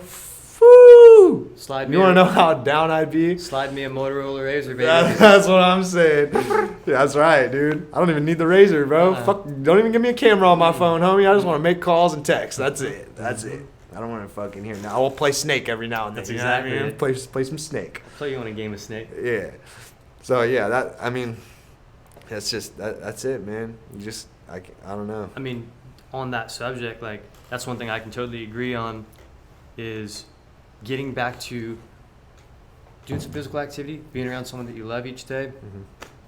It's like simple shit, right? You got to go back to the basics, man. And you also need to take a step back sometimes For because yourself. sometimes you'll spend too much time, you know, like I find myself sometimes like I'll just be getting not angry but just like irritated with my girlfriend just for no reason sometimes, you know what I mean? And it's like, oh, it's probably because we've been sitting in the same room for fucking 4 days straight, you know, and maybe I should go ride my pit bike or something, you know what I mean? Like I'm the same way, like I'll catch I've been in kind of like this mental rut like the last week, and like kind of like a fog, and I'm like, dude, like I can't get out of this fog, like I don't know what it is.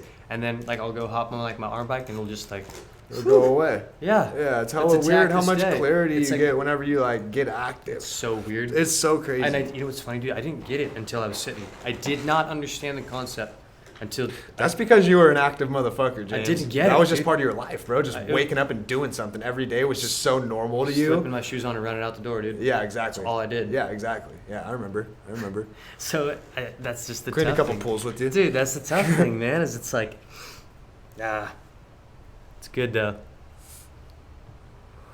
No, getting up and getting out and doing shit, bro. Like it's so fucking crucial, man. It's so crucial. There's a reason people do it, dude. When you drive home, coming home from work or whatever, and you see old people, you know, Just and they're outside. just outside. There's a reason. Yeah. There's a reason why they're just outside. And there's a reason why they're just outside doing a simple task like walking, because it's a simple task to keep you alive, man. Yeah, Like exactly. It's crazy, but when you get that shit, not necessarily taken away, but when it's manipulated, you're like, dang, I wish I could do that. I can't, but I'm gonna do something similar to that. Yeah, exactly. Right. Yeah. So yeah.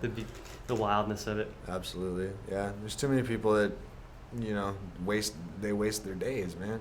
I feel like that's just another big thing too, bro. The whole virtual reality and the metaverse and all the crazy shit that's happening, dude. It's just like sucking people more like farther into technology. Whenever at the end of the day, man, we need less of that shit. This is all we have. Yeah, we really need dude. less of that shit, dude. Like, For real. and the human interaction is so much different than FaceTiming someone or hanging out with someone in the fucking metaverse. You know what I mean? Like, it's not the same as sitting here heart to heart talking to somebody. There's no genuality. Yeah, exactly. Or just like hanging out with somebody that, you know, you say the wrong thing to them, they might sock you in your fucking jaw. You know what I mean? Like, people don't understand, dude. Like, you can't just hit a block button in real life, dude. And you're going to get hit with a fucking real life situation at some point. You know what I mean? No, most definitely. Yeah. Most definitely. I know. That's one thing that I really do. What I really enjoy about this, dude, is we're able to freaking sit here and shoot the shit and freaking actually like engage in combo, dude. It's fucking huge. Yeah, for sure, man. It's big and it's Fucking podcast. important, It's just my two guy. freaking videos meshed. I'm not into that. I know. You know what I mean? I'm into freaking. Come on. I know. Our page is about to be popping. I'm giving out some fucking free game today, my guy. Do you think it's free game, or do you think we're coming off as like dudes that are like hella like spun and like, You know what I mean? I don't want to be that What do you smug think? dude. What do Hey, you think? Nick, you're the third party. Yeah, bro. I don't want anything to come off as like No, that fools are hella spun. This is shit that people just need to hear. They don't discuss it. They don't fucking talk about it. Yeah. I feel like if it's someone willing to hear it, they're probably willing to use it. You know what I mean? Like, yeah. I listen to podcasts. It's like, this is shit that people block out. Yeah. Most definitely. Sometimes, like, you know what I mean? Like, Yeah. or they just don't discuss it, or if it does get brought up, subject gets changed real quick just 'cause we got fucking Sidestep it. motherfuckers. Mhm. You know, Mm-hmm. it's legit. Yeah. It's tight. You know what I mean? And it's crazy even hearing a lot of this stuff too. So I'm like, dude, this is true. Like, Have you heard anything that you thought was false yet? no. That's good. That's Call what I it. like to No, fucking I don't hear, think baby. so. That's what I like to fucking hear. We're on the right fucking. Dude, we're on you've the only right heard about path, fucking 6% of it. Might be a little spun, but you know what I mean? Yeah. You gotta be. That's all right, man. I feel like you got to take some goddamn mushrooms to see life. It's true. How do you? I mean, Mushrooms are awesome, my guy. Mushrooms are fucking awesome. they're pretty eye opening. Dude, I've microdosed like a lot, especially lately. The last couple days I've been microdosing. Like fingernail size. Yeah, just a little fucking John. Mhm. Pop it in my mouth and fucking not, I'm not trying to get high. Just trying to vibe. a No, little, for you know sure. what I mean? I mean, by doing that each morning, like, look it up. If you, I mean, look Look into it, bro. Psilocybin, a little microdosing. look in the microdosing. But Joe that's Rogan does it. yeah, dude. If Joe Rogan does it, then shit, It's safe. it's absolutely safe. We did DMT too. Haven't tried that one yet. I actually just tried mushrooms for the first time whenever I was 24. Really? Yeah, I never even like. I liked doing drugs whenever I was a kid, but it was always like pills and prescriptions and shit that I thought was safe. Fuck. At the end of the Yeah, it's the day, those worst. are the most dangerous fucking drugs, bro. The ones I was popping were the most fucking dangerous, fucked up ones. And fucking, I don't know, it's so stupid. But it's crazy. Like now, like I just look for natural remedies for everything. I don't look to no doctor for nothing, bro. I don't go to the doctor for anxiety. I don't go to the doctor for none of that shit, dude. I try to find it out on my own. I think that's another thing that a lot of people kind of lack doing. Well, is- I mean, people lack doing that because they're kind of scared to embark in that journey. and of, they like, just want answers. right. They don't We want to just find answers. them. We don't want to really. They don't want wanna to soul search. Yeah, they don't want No. to find the answers. They just want to be told Quick the fix. answers. Quick fix. Yeah. That's the American way. Quick Yeah, fix. exactly, man. What's the fucking quick fix? A fucking Xanax pill. Mhm. Straight up, bro. That's why half of America is strung the fuck out right now. Like, it's crazy. you Fuck know? yeah, Like, it's fucked up. yeah, absolutely. So, but yeah, like I said, I never even tried mushrooms until I was 24, and I did so much research before I even tried them. Because like at this point, like once I started filming and after I met Jackie, dude, I started getting so much more. She opened my eyes hella to just being more educated on shit. You know what I mean? Like she just like was like, okay, like if you're gonna do something, you better know what the fuck you're doing before you go doing it. Of course. You know what I mean? And like I never really thought like that. I was just like, fuck it, I'm just gonna I'm fucking gonna send send it it and see what the fuck see happens. where it gets me. Yeah, exactly. And after I did start doing that, man, it just fucking changed everything, dude. I just research the shit out of everything before I do it, and I try to make sure that I'm taking the right steps before I go and do something. And for a dude in his mid-20s to like try to adopt that and to try to like learn that, that's hard. Yeah. Dude, walking Yeah. or not, that's hard. Yeah. And I'm doing that myself right now. Yeah. Like I've been trying to, hey, before I place judgment or before I go about something a certain way, educate myself, right? Mhm. Like there's been so many times that I've just like, and I think that's human nature to place judgment, but educate yourself, figure out the facts, not just the shit that you want to hear, Mhm. but the shit that's factual. Absolutely, yeah. Yeah, I'm a big Facebook arguer too, bro. Like if I see some fucking kook saying some dumb shit No on way. Facebook, bro, I'll hop in there and be like, yo, you're a kook saying some dumb shit on Facebook. You know what I mean? Like, I don't know. No, Um, the Facebook world is scary, dude. 'cause Dude, it's there's a- some dumbasses it's on a- Facebook, my guy. It's crazy. Hella misinformed. It's crazy. Hella misinformed, dude. I'm like, you really are something else, dude. You really think that the government... I'm not even going to get into Right, we this won't get on shit. that. But I don't know, man. I've gotten into some fucking crazy Facebook arguments. And that right there, too, has also taught me, like, do a little research. Because I've gotten served up a couple times. Like, people have straight up told me what the fuck's up. And I'm just like, oh, damn. Oh, fuck. Okay, I was Before I wrong. talk on that next time, I You guess got I'm me. gonna look I'm into gonna do a it. little research next time. I'm gonna look into that a little more. Yeah. So yeah, always look into shit before you do it. And then yeah, like I was talking about the mushrooms, I didn't try them until I was 24, and then whenever I did, bro, life, everything changed the first time I ever. And I didn't like do mushrooms. I didn't eat an eighth of mushrooms. I fucking ate one little mushroom, and I was like, hey, I'm microdosing. This is how I'm gonna try this. This is how I'm gonna dip my toes in the water. And I did it, and I was just thinking like, all right, this is gonna be weird, like I wasn't really prepared for how I was gonna feel. But then I was like, I was doing the dishes. I remember, dude, I was doing the dishes when it hit me, dude, and I was just like, damn, wonder how this plate was made.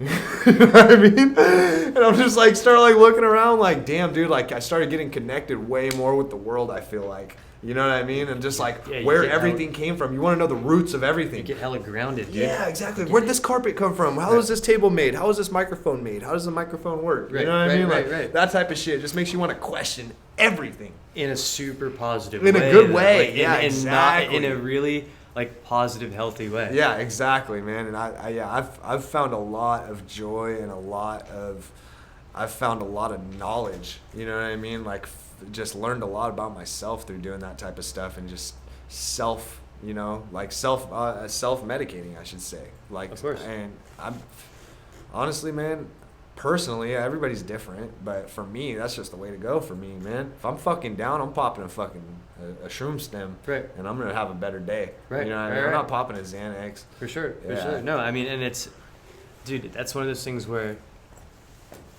it's finding natural remedies. I like to think of myself as an all natural kind of guy. Like I'm always trying to. I get UTIs a lot from caffeine, right? From straight caffeine. So I have What's that?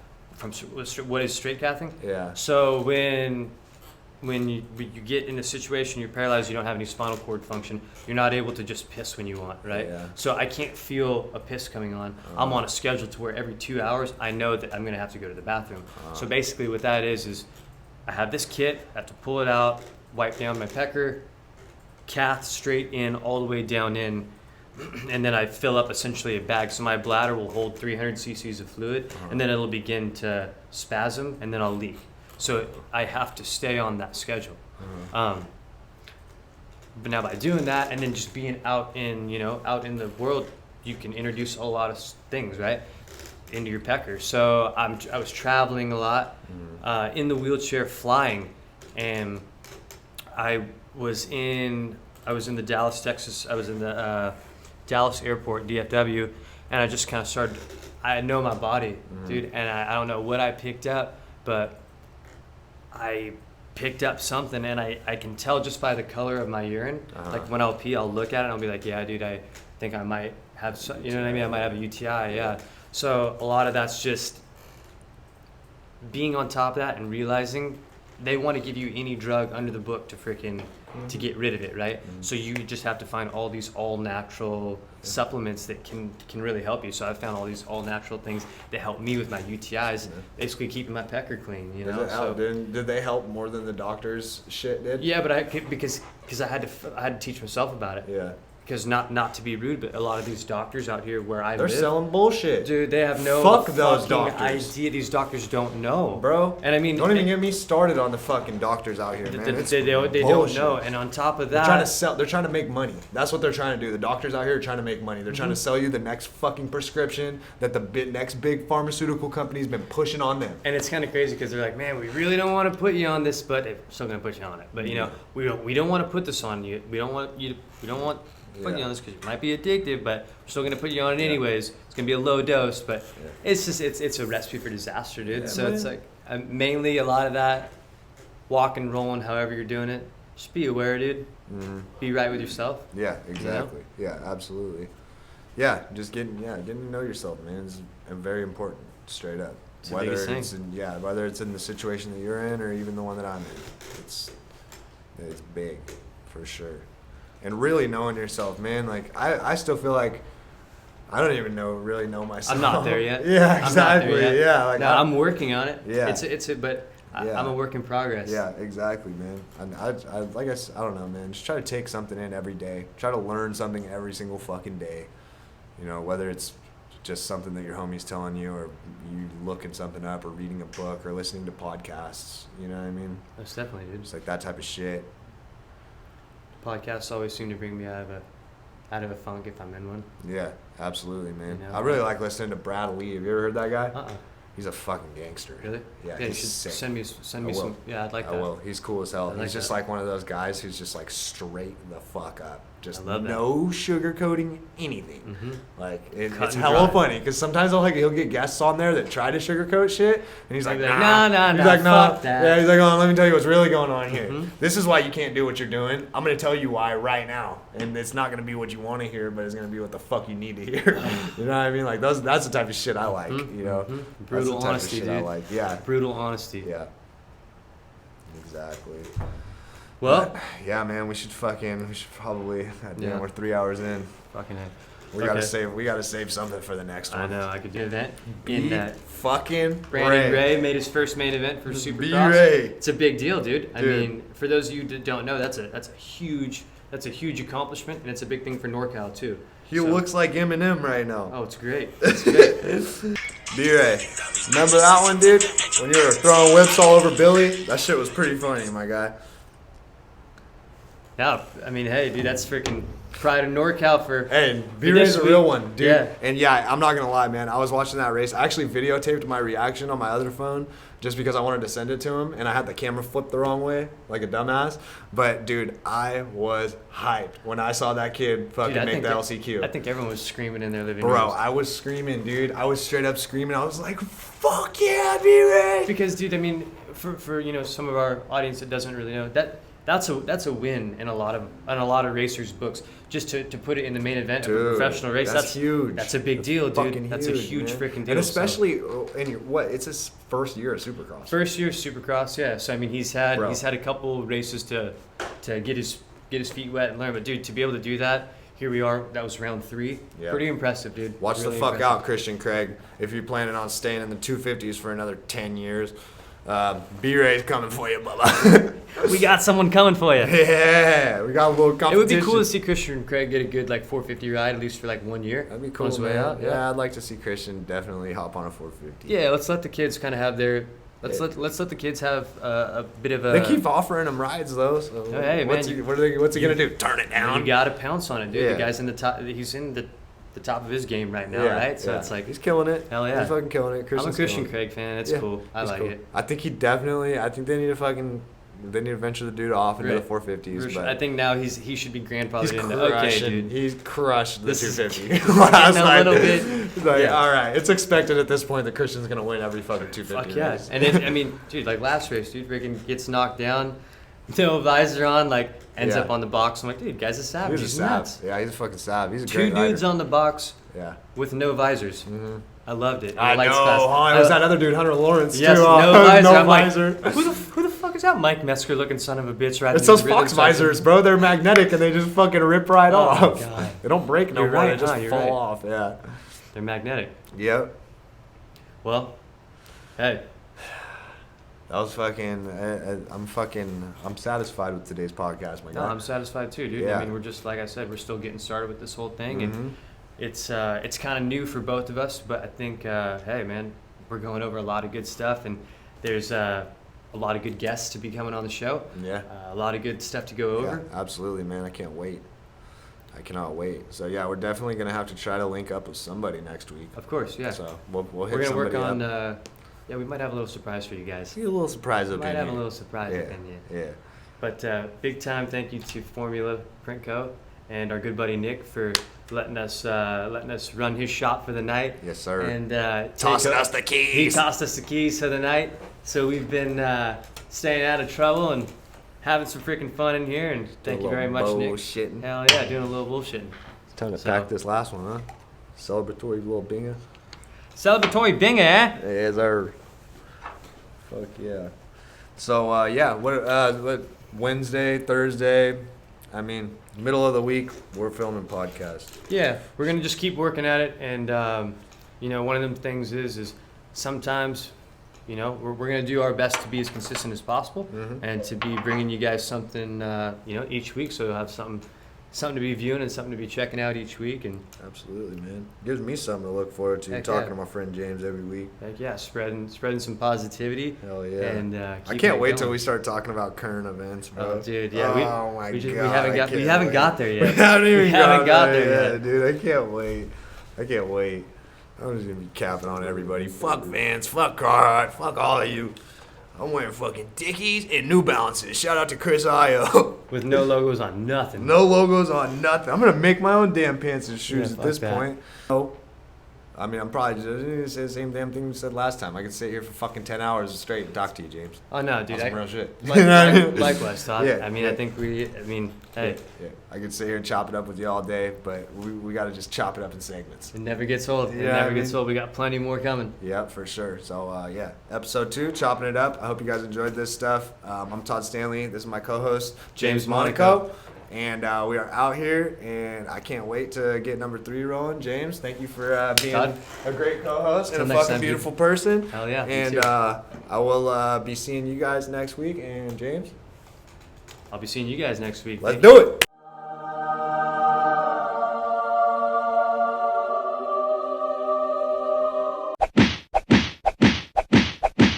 And I still never seen the pyramids up close.